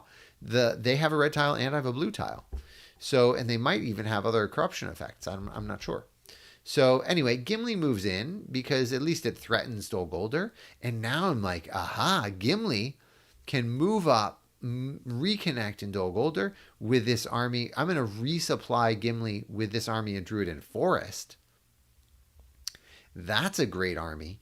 And then I'm going to leave some hit points behind so that, even if this army comes out of Mount Gundabad, they're not going to find 2 super easy targets. And by the way, I still have the Elven Force pool. So at some point, I can break out of Lorien, muster all of these units in Lorien, and go crazy out of Lorien. So I still have military victory attempts at this point in the game. And the fact that there have just been some unprofitable attacks by Shadow, and I've been playing cautious and I've been building up big military. So it's, it is the right strategy as Shadow to throw units at the Free People, but yeah, it's tricky if you lose your minions. Okay, they're still going to win the long game, right? Like if I never destroy the ring and I cannot capitalize on a military victory, Shadow wins in the long game. So Jason has been playing, it's not good to lose your minion, but at the same time, whittling some hit points down is good. All right, so they muster into Dol Guldur and they have been saving for the whole game Uruk-hai. And so like 5 hit points against this army, I might be tempted to try and take Dol Guldur. But we'll see what happens. So I attacked Dol Guldur. I finally draw the Phial of Galadriel. They have Isildur's Bane. So that is scary. That is scary in this hunt pool because they have 3 threes. I've never, gotten a 3, even though I certainly would have been okay killing off Gandalf to a 3, or even outside of Mordor if I had gotten it before, like when I was trying to get into Lorien, I could have healed up longer in Lorien if I needed to. So this is a very dangerous hunt pool for Isildur's Bane, and I know Isildur's Bane could be out. I'm hoping that maybe he had discarded it, but he has wisely been saving the crucial character cards. So I draw Imrahil of Dol Amroth, not useful because I've mustered all I need in Gondor. Allocates 1 eye and now rolls only 1. So this is what I'm hoping for when I wait to move, like ending the turn revealed. So it just gives me like 2 rounds of hoping that he rolls few eyes, and over time he rolled fewer. So I'm much happier. This pool is much less scary if these 3 eyes are only 2 reveal instead of 4 reveal. It's just less corruption damage. Makes the average corruption damage of this pool. Shall we calculate it? Let's just add up all of these numbers. This is 8, 9, 10, 16. But these are 2s. These eyes are all 2s. That's 22. Let's count Shelob as a 4. That's 26. And then let's subtract 1 for Gollum's ability. 1, 2, 3, 4, 5, 6, 7. Minus 1, also for this -1 tile, is 18 corruption divided by 14 tiles. There are 14 tiles in there right now. So expected corruption damage is 18/14. And of course, if I draw a red tile, I'm probably going to play Mithril Coat and Sting anyway. But, that's much better than whatever 26 would be, right? If we add 6 more. Or 24 would be 24/14. Okay, that was long-winded math. But I guess when I'm looking at expected corruption damage, you add up all of the numbers, and then you divide by the total number of tiles, and that's sort of your expected corruption damage on a single move. So, taking about 1 or 2 per a little more than 1. If I take a little more than 1 on each step, I can actually make 4 steps on average if I take a little more than 1. So, okay. Anyway, I get a very nice roll again. I have to be careful of Day Without Dawn. So I'm going to spend my first Will of the West. I don't want to lose two dice to that. And I play the Phial of Galadriel because I want to get it in the pool. Maybe he's drawn the other red tiles that I haven't seen yet. Maybe he discarded them earlier. But I'm going to risk it. So I am happy to get my blue tile in there. I now have all 4 blue tiles, and I'm going to take 4 steps up Mordor with 4 blue tiles in there. Hopefully I will draw at least 1. But, yeah, so this is the problem. But he gets to play Ulaghai and defend Dol Guldur. To some extent, I'm okay with that because I got so many attacks. And my plan is to just sort of reconvene this army down south. The ring destruction game is going well enough at this point, depending on how this goes. I still have Bilbo's Song to play.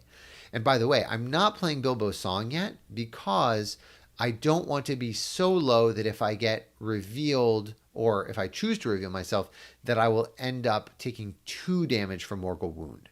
So I'm saving Bilbo's Song until I go a little higher. I'm not at risk of losing the game. I'm going to go a little higher above 3, because that's the threshold for Morgul Wound. I'm going to go above 3, and then I will start to use Bilbo's Song once I am out of Morgul Wound range. Okay, anyway, because I rolled 2 Wills of the West, I couldn't attack into Dol Guldur right away. I wanted to stay focused on the Fellowship, and therefore Jason got to defend Dol Guldur. He did have to use the Palantir for that. That was his only way of playing that card because it was an army card. And now he doesn't have a way to draw more character cards. He can play one, but he can play more than one, but he can't draw more. And this is also the value of the Witch King being gone. And also these musters now are just straight up musters, which he's probably fine with those being straight up musters because again, if he wins, if the game goes forever, then eventually Shadow wins. Okay, I moved the Fellowship now because I don't want to sit around waiting anymore. Maybe that was a mistake upon reflection, but I thought to myself, okay, maybe he's just prioritizing the military over the red tiles. And I thought, he could very reasonably have a red tile at this point. If I thought about it really closely, maybe I would have thought that he would prioritize the military over the corruption at this point, but it's hard to know for sure.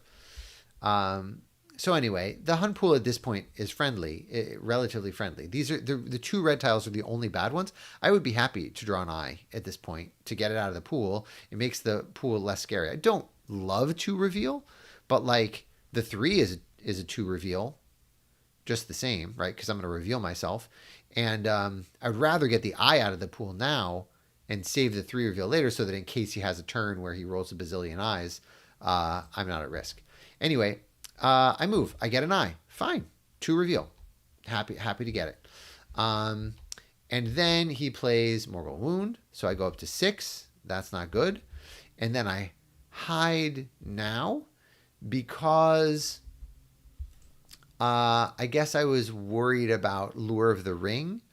I think maybe there's also still Breaking of the Fellowship out there. So he has quite a few cards. And he has other character dice showing. So, yeah, I don't want to give him more opportunities to play that.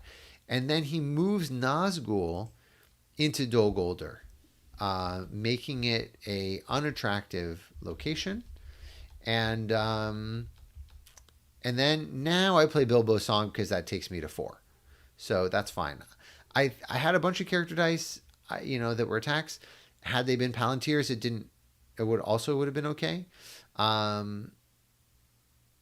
Yeah, when you're rolling 6 dice as free people and you're doing some military stuff and some fellowship stuff, it's pretty likely you're going to get what you need.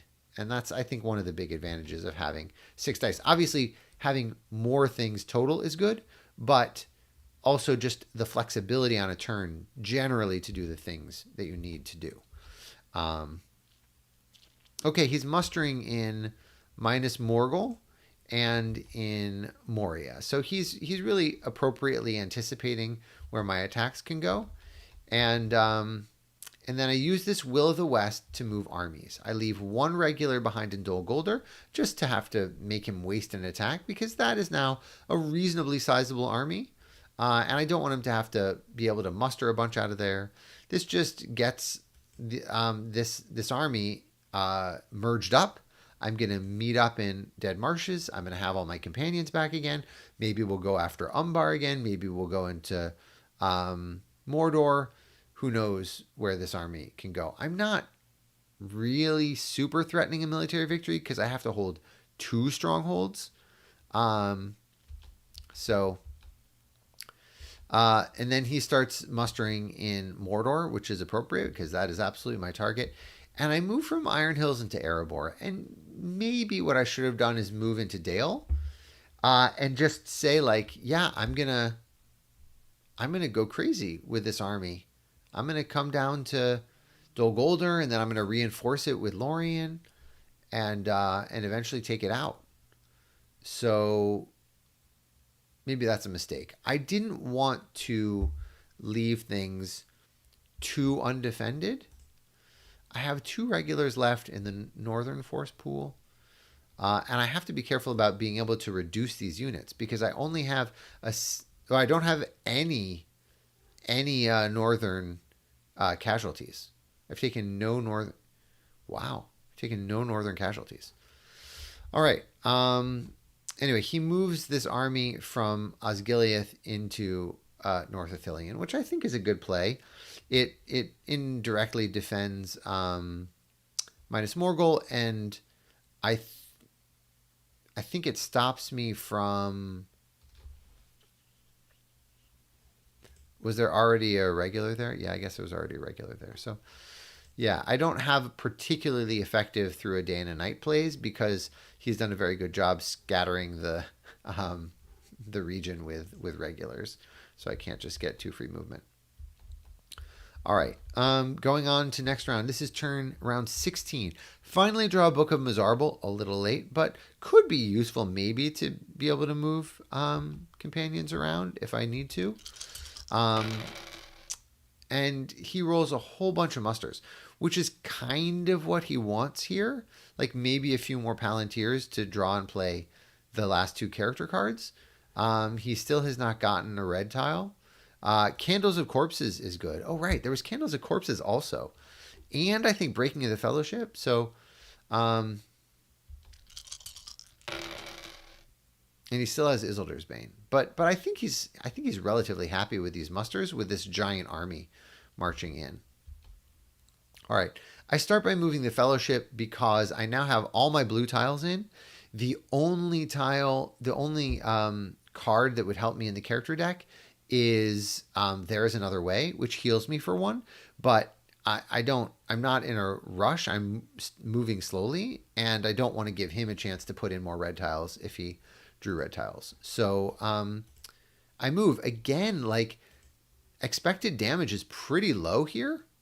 Like really quite good. The 2 eyes, I'm fine taking 2 damage. I would be at 6, and then I only have 2 more steps to take. So eyes at 2 are manageable. I really just want to avoid the red tiles, and that's only 2 out of 14 chance of hitting the red tiles. So I'll just move and hit a red tile. Yeah, so, that's sad. I had all the blue tiles in. I haven't hit any blue tiles. I would have really loved to just save Mithril Coat and Sting. I could take this, but getting stopped is bad. I don't want to get stopped. So I use Mithril Coat and Sting. I mean, that's what Mithril Coat and Sting is for. When you draw a red tile, if it's like a scary red tile, which 3 and stop is not pleasant, use a red tile. So many other things in this pool are better than this. The only worst tile is Shelob. So I redraw into a blue, which is nice. That feels fair. Honestly, the odds were better that I would draw a blue than a red tile. This whole march up Mordor, up Mount Doom. So 0 is good. I'm happy to see that. There we go. So the 3 goes back in, and then he plays Isildur's Bane, which is super scary. There are just like tons of things that could hurt me, and taking 3 corruption here, or like 6 corruption, is a lot. So this is well played on his part. There are just not that many tiles that are good for me, but he draws an eye. So that is really unlucky. That's just, I mean, that's about the same odds as me drawing a red tile on the last move. So in fact, he actually had better odds to draw an eye tile that move than I had to draw a red tile the last move, because this was 2 out of 13 and drawing a red was actually 2 out of 14. So, okay, so maybe the luck balances out. But still, like that's huge. That's huge to not take 3 corruption or even more from Shelob. All right. So I muster because I'm not giving him a ring. I'm doing fine. I know at some point I'm going to draw There Is Another Way. I have time. I'm not at risk of taking too much corruption here. And I'm just going to muster along. So he musters in Mordor. It's making it less appealing. I muster up in Dale. more mustering in Mordor. I finally get the elves to war because I'm like, well, I mustered all the northern units. I've mustered all the Gondorians. I've mustered all the dwarves. I've literally mustered like basically everything I possibly could. Time to get the elves to war, free myself in Lorien, and then start mustering there. And then I will have a real military threat again because I can attack out of Lorien and go either after Moria or go after Dol Guldur. And this army is certainly going to be big enough to do something. So if you spend the entire game reliably mustering, you can, and Shadow is not getting super fast military, you can actually have enough to create a military threat pretty late into the game. After this one, there's no more. Like there's no more after the elves. There's not a sixth nation that I can muster up. But I'm trying to make good use of my resources. Also, my cards are getting used up. So, all right, I move armies. Okay, interesting. So it's an army movement. I want to move armies productively. I want to defend in Woodland Realm. At some point, this army out of Mount Gundabad can come down and start to get victory points. I don't know. This is probably a mistake because I'm going to, even if I vacate Dale or they take Woodland Realm, like they're not getting to, there's no easy way for them to get 10 victory points before I get to 4. So this is actually an inaccurate perception of the game state. I actually can go on the military offensive while also moving the fellowship slowly and steadily, and really go for a military victory here. All right. So they muster in Umbar. Yeah, I definitely was thinking that this army could come at Umbar, but Jason is really properly defending, mustering a bunch. I mean, he did get a bunch of muster dice this turn, which was nice for him, given what was going on. But he's mustering in the right places, and he has his force pool. Yes, he's used up the elites, but he has managed to defend Mordor pretty well. And I don't have a productive way of getting past this army in North Ithilien. I think I go after Umbar again, just for revenge. I thought about going after Orthanc, but I don't have Ents, and this is a lot of elites. That's 9 hit points. So, all right. Maybe it would have been right to go after Orthanc, though, because I forgot that I have these units in Helm's Deep that could have reinforced. So I could have done Through a Day and a Night into Westamnet and then attacked into Fords of Isen and besieged Orthanc pretty efficiently. Maybe that's better than messing around here in Mordor. Okay. Anyway, Osgiliath, and then he has Candles of Corpses. Only half a corruption that you would expect to do here because you're only hitting on 6s, but he gets a 6. So that is lucky, and that one corruption can make a difference depending on if I hit another stop. All right, he gets breaking, so he conveniently had his corruption cards in the end. These are still going to be useful to him now, and I had 2 good cards. I kept House of Stewards as Brave Stand because I anticipate having 4 companions in the battles that I'm doing. So I kept that over Daylight, and Book of Mazarbul is not needed. All right, so he allocates 1 eye and rolls only 1 more. I'm happy for eyes to be only 2 damage. That is sustainable. So I move, and I get a 3. I'm going to reveal myself. I'm hoping that earlier in the game he discarded Lure, he discarded Breaking. We'll see. But either way, I'm going to reveal.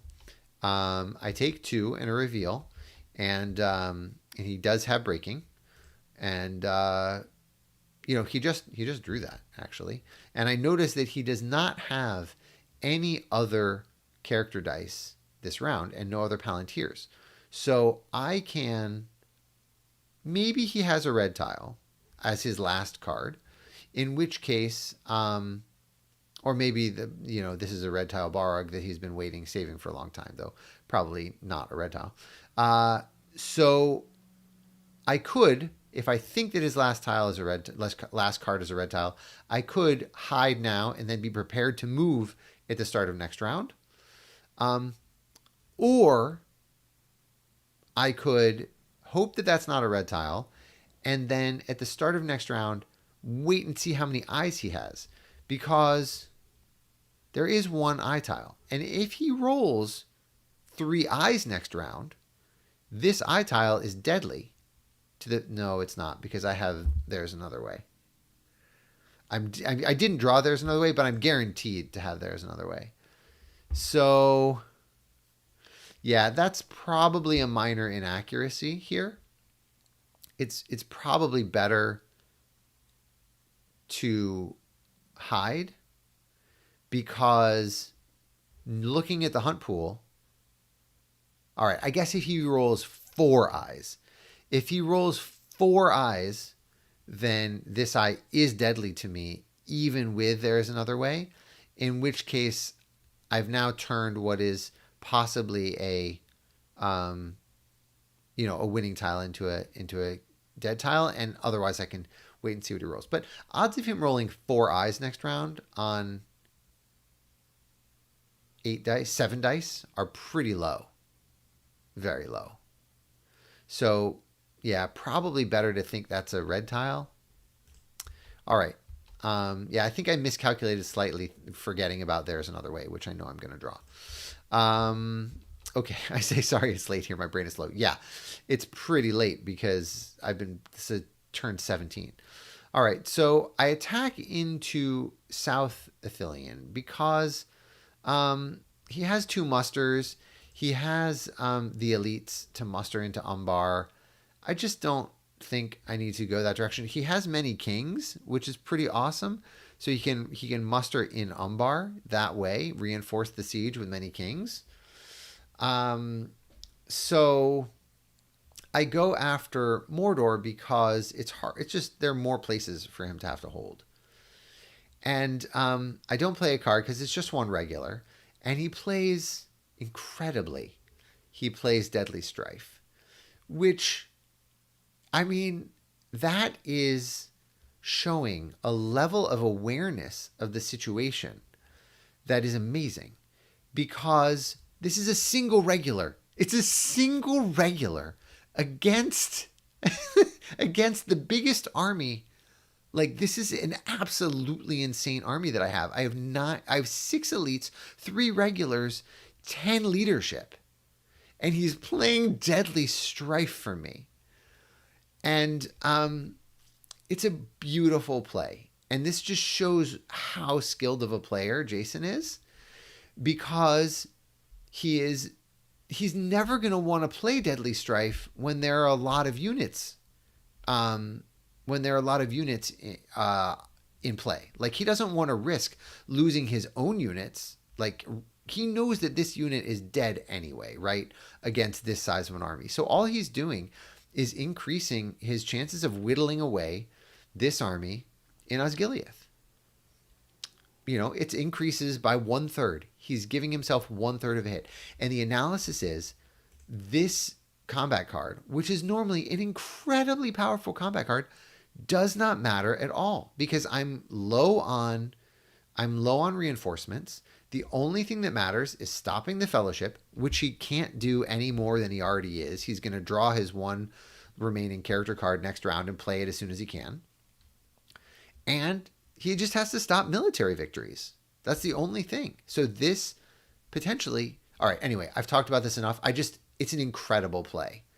Corsairs of Umbar for Deadly Strife on a single regular unit. I mean, unbelievable. And it's correct. Like, it's absolutely correct, in my opinion. I think it is correct. Anyway, and then he rolls a 3. A 3! So he gets the hit. Like, it actually mattered. It actually mattered. I loved that play. Like, so good. There are many plays of the game, but, like, that is incredible. All right. So satisfying to see that level. All right. Anyway, so I take my hit. I kill him. I annihilate. I get 5 hits against that one regular. I mean, of course, fine. Bold orc. All right. And then again, Jason is properly defending, moves his significant stack into minus Morgul and holes up in Barad-dûr. So at some point he's going to hopefully probably try and lose a elite unit so that he can muster more in one more. Either get a regular in Barad-dûr or an elite, whatever. This army has to go through minus Morgul. Probably can do it. And I've absolutely saved these brave stands for that purpose.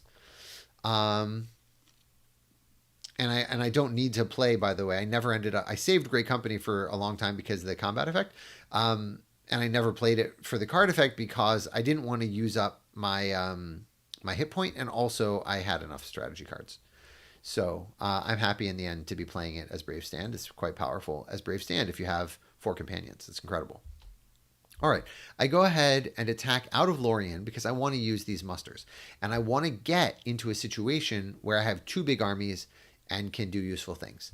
I don't play a card. Jason wisely plays Durin's Bane because it can inflict some damage. And it gets 2 hits. So the Balrog gets 2 hits. And I take out the Orc, and now Lorien is free. Elves are at war, and I can just muster. I have no need to draw any more cards. I'm going to draw my last card at the start of next round. Okay, so musters are regular in minus Morgul and Barad-dûr just to get that a full stack as possible. And he has I guess he just wants to keep that as full as possible. So I muster an elite in Lorien. He musters a regular. An elite in North Dunland, which is a very good way of defending Moria. And I muster another elite in Lorien. And then he attacks out of Dol Guldur because he wants to free this up. And also he properly does not want me to be able to play through a day and a night, which I surely have at this point, and then move into Dol Guldur with this army already on top of it. So this actually costs me an extra attack next round. So it's going to let him muster into Dol Guldur to refill this army to make sure it's as full as possible. So he's really playing well here. I get 1 hit. That's fine. He's actually probably happy to lose that elite. Or not happy, whatever. He loses, I guess he loses a regular. No, he downgrades an elite into a regular. That's fine. All right, and I continue mustering in Lorien. All right, another elite in North Dunland. Round 18. I draw my last card, which is there in another way, and he draws his last card, which is The Ring Is Mine. So those are pretty good. He also, interestingly, as a strategy card, drew The King Is Revealed, which is a very effective mustering card for Shadow as a defense against military victories. We saw this in game 1 as he was attacking in minus Morgul, and we're going to see it right here, I suspect, as well. So it's a very effective mustering card. All right, I get rid of Mighty Attack. It's a little bit of a waste, but so be it. Rolls only 1 eye, and I get 2 movement. And a bunch of mustering. I don't really need that much mustering. I wouldn't mind having some attacks, but so be it. I'm in an okay situation. There's not a huge rush. If I had more attacks, I maybe could have gone after Dol Guldur, but all right. I start by hiding the Fellowship in case he has Lure of the Ring or something like that. I don't know. I think he might still have Lure of the Ring. So I start by hiding, and then he plays The Ring Is Mine. So, I guess this was just a miscalculation on my part from last round, where I just shouldn't have expected him to have that many. roll that many eyes. So, but then again, maybe this is okay, because if he had rolled 4 eyes and I was revealed, maybe it still would have been better to... No, it doesn't matter. If there isn't a red eye tile, then it doesn't matter. So, okay. Probably should have hidden last round, so I could have moved first thing this round in case that last card was a red tile, which it was. So now I'm like, that was sad. Now there are 3 red tiles in there that caused me to not win. But still, I have, I have 9 out of 12. So I have a 3/4 chance, 75% chance of just winning by moving. So I move. It's super late. Let's end the game. I think about using my Palantir.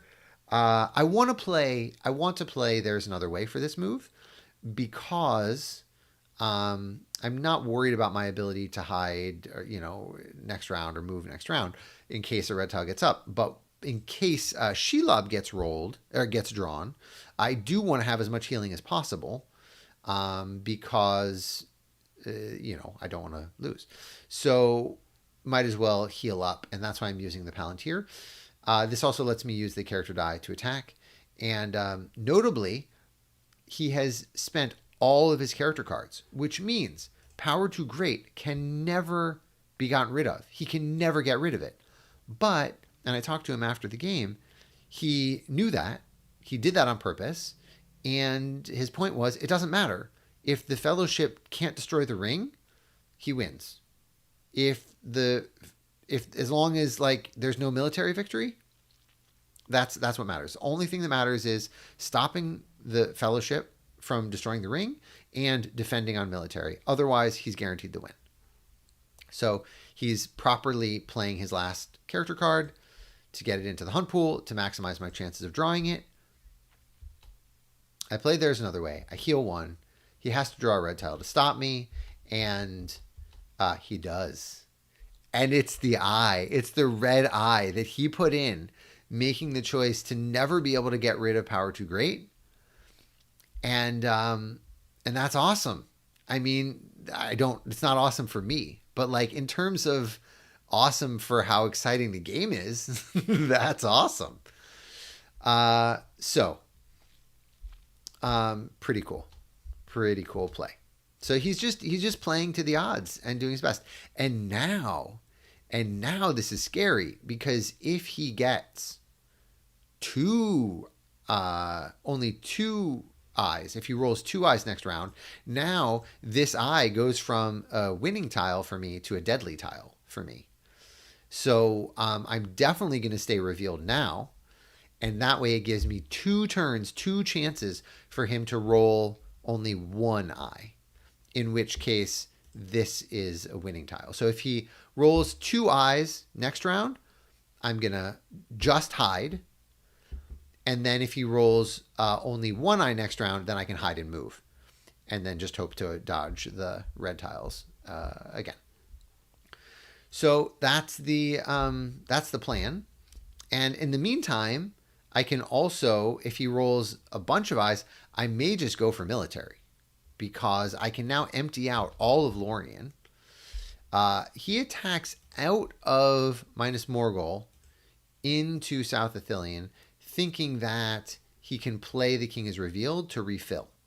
And I only have 1 attack.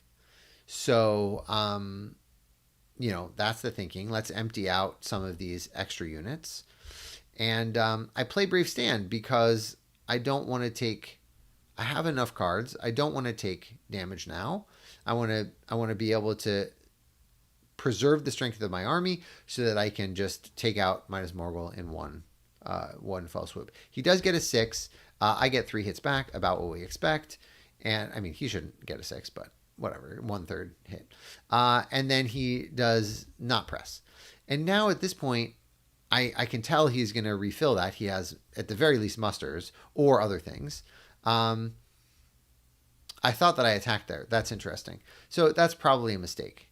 I should have attacked into Minas Morgul right there when he only had three surplus units, and then I can easily potentially do more than three, and it wouldn't really matter because he would definitely do a field battle because he has King is Revealed, but I still probably should have used that character die to attack at that point.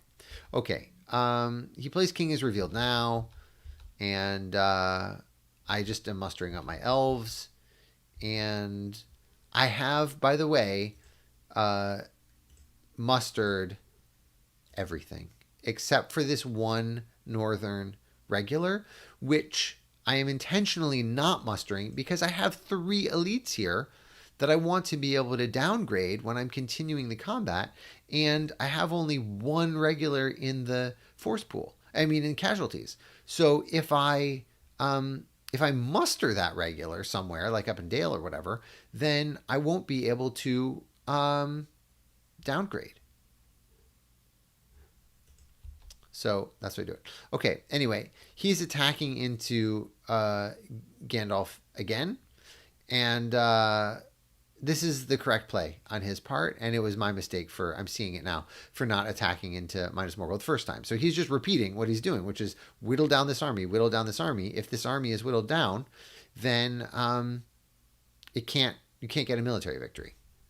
So he does not get a hit this time. I get 3 hits, which is what we expect, and then he stops. But he's used up my second Brave Stand. So that's a little sad for me. All right. I attack into Minas Morgul, which is what I should have done before he remustered.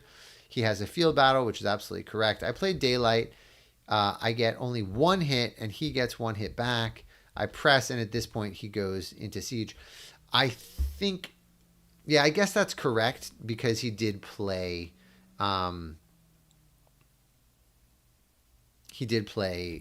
King is Revealed. If he had saved the King is Revealed and simply mustered an elite in there normally, then he could have gone longer in the field battle. That might have been slightly better. I don't know.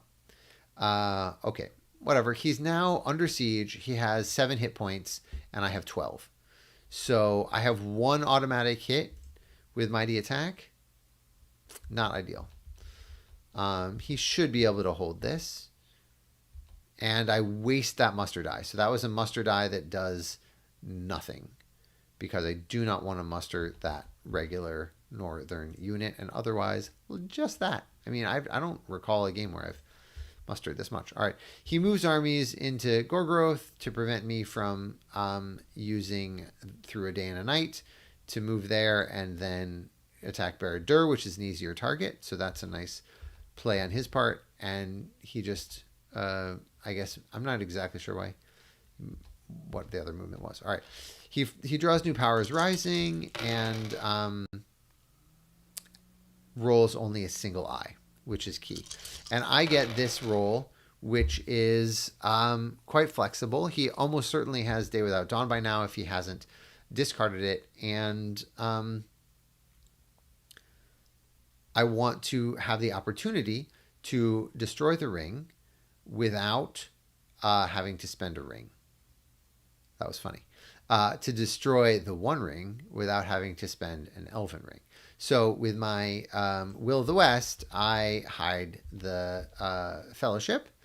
And then I would have, if he didn't, so he plays Day Without Dawn here, which I think is absolutely correct. But if he didn't play Day Without Dawn, I had enough dice to use Through a Day and a Night to Western Brownlands. Attack, so Through a Day and a Night is 1. Western Brownland, Through a Day and a Night to Western Brownlands is 1. 1 die to attack into Dol Guldur. They would go into siege. Another die to attack Dol Guldur, possibly with this big of an army, possibly taking it out in 1 attack. And then another attack in Minas Morgul to... so with 4 dice, I could possibly get 4 victory points. And... yeah, so I could do that if I wanted to spend a ring. I didn't roll quite enough attacks. And the more likely, I think the more likely victory attempt. So he plays Day Without Dawn. I think the more likely victory attempt is just trying to destroy the ring. Shelob kills me if it rolls a 4 or higher, but otherwise none of these tiles kill me. I can reveal against the 3 stop. So I have a very low chance of instantly losing the game if I try and destroy the ring, and I have a good chance of winning the game by destroying the ring. So, yeah, maybe it would. Yeah, it might have been more interesting to go for the military victory after this whole game and the whole challenge. And you can see, like, I definitely had real military chances at the very end. I mean, this is turn 19, and I still have military chances. And if I had played these units differently to attack Dol Guldur, like, absolutely have real military chances now. And he only has 2 attacks and no rings. So yeah, very very interesting. So I play through in a day and a night to go after Western Brownland, and then he musters an elite into Dol Guldur, which is certainly correct. And then I try and destroy the ring because it was really late and whatever. It might have been slightly more interesting to attack into Minas Morgul with this army to see what happened, but it was late. Let's end the game. I need to not draw a red tile, please. And I draw Smeagol Helps Nice Master. So, way to go, Smeagol. If I remember correctly, there were 2 tiles outside of Mordor that Smeagol or Gollum helped me, and then there was 1 tile in Mordor that he revealed to save corruption. I drew a lot of eyes in Mordor.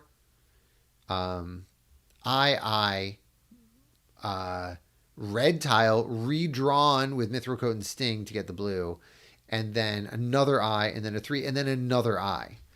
So that said, though, one of those eyes was really good for me, which was Isildur's Bane. Okay, so that was the game. What an incredible game. With that, I won 3rd place in the War of the Ring Championship, in the War of the Ring World Tournament 2023. So I feel pleased with that. Thank you to Jason for these very interesting games. Well played. I think this was a really excellent demonstration of how to defend against a strong, I got a really good start, a strong Free People military victory attempt. Really good plays down in Umbar to take care of that threat. There were a few maybe overly aggressive attacks with minions. But overall, I think this was played really well. And I think this shows like the very tight balance and tension between the military and the corruption.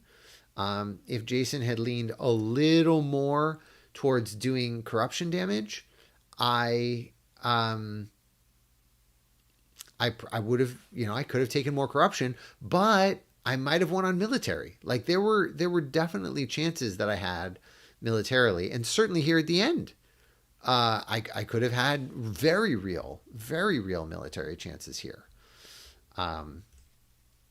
Okay, so I just want to show statistics so we can see. I did check, and these are reversed. So it surprises me a little bit that I rolled that many more combat dice than him, but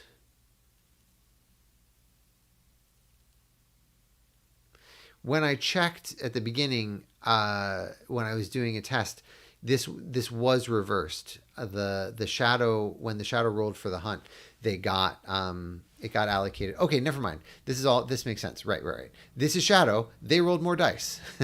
Shadow, even in military attempts, Shadow will roll more dice. So great. So these are reversed. I was +8 on 6s, -7 on 5s. I didn't attack strongholds ever. I besieged some strongholds. I definitely besieged Dol Guldur. I besieged Umbar. I besieged Minas Morgul, but I never actually attacked into a stronghold. So that +8 for me on 6s didn't actually matter. And it was balanced out by the -7 on 5s. So you can see the combat luck was pretty balanced. I did very well on Wills of the West, which we saw benefiting me early in the game, and because he did not get Day Without Dawn for a long time, that was certainly a boon, and just gave me a lot of flexibility. Otherwise, low on musters, but I ended up using Wills of the West for mustering quite a lot. He was very high on musters. You can see really high on musters, low on character. I think this probably all worked out. When you're facing a Free People military victory attempt, it's not bad to be high on musters. I don't think. So I think all of the luck around the actions and the dice rolls, they balanced out pretty well. I would say this is pretty fair. I think I had a good start. Like, that is absolutely the sort of start you would have if you're going for a military victory attempt, and you saw the sort of balanced game that it ended up producing. So I look forward to the tournament next year. Thanks again to Jason for these really great games. I hope you enjoyed it. I know this was a super long video, but turn 19 ring victory, everything mustered, ridiculous. So I think there were something like 3 or 4 achievements that were achieved in this game. So epic game. Thanks again. Hope you enjoyed watching. Have a good rest of the day.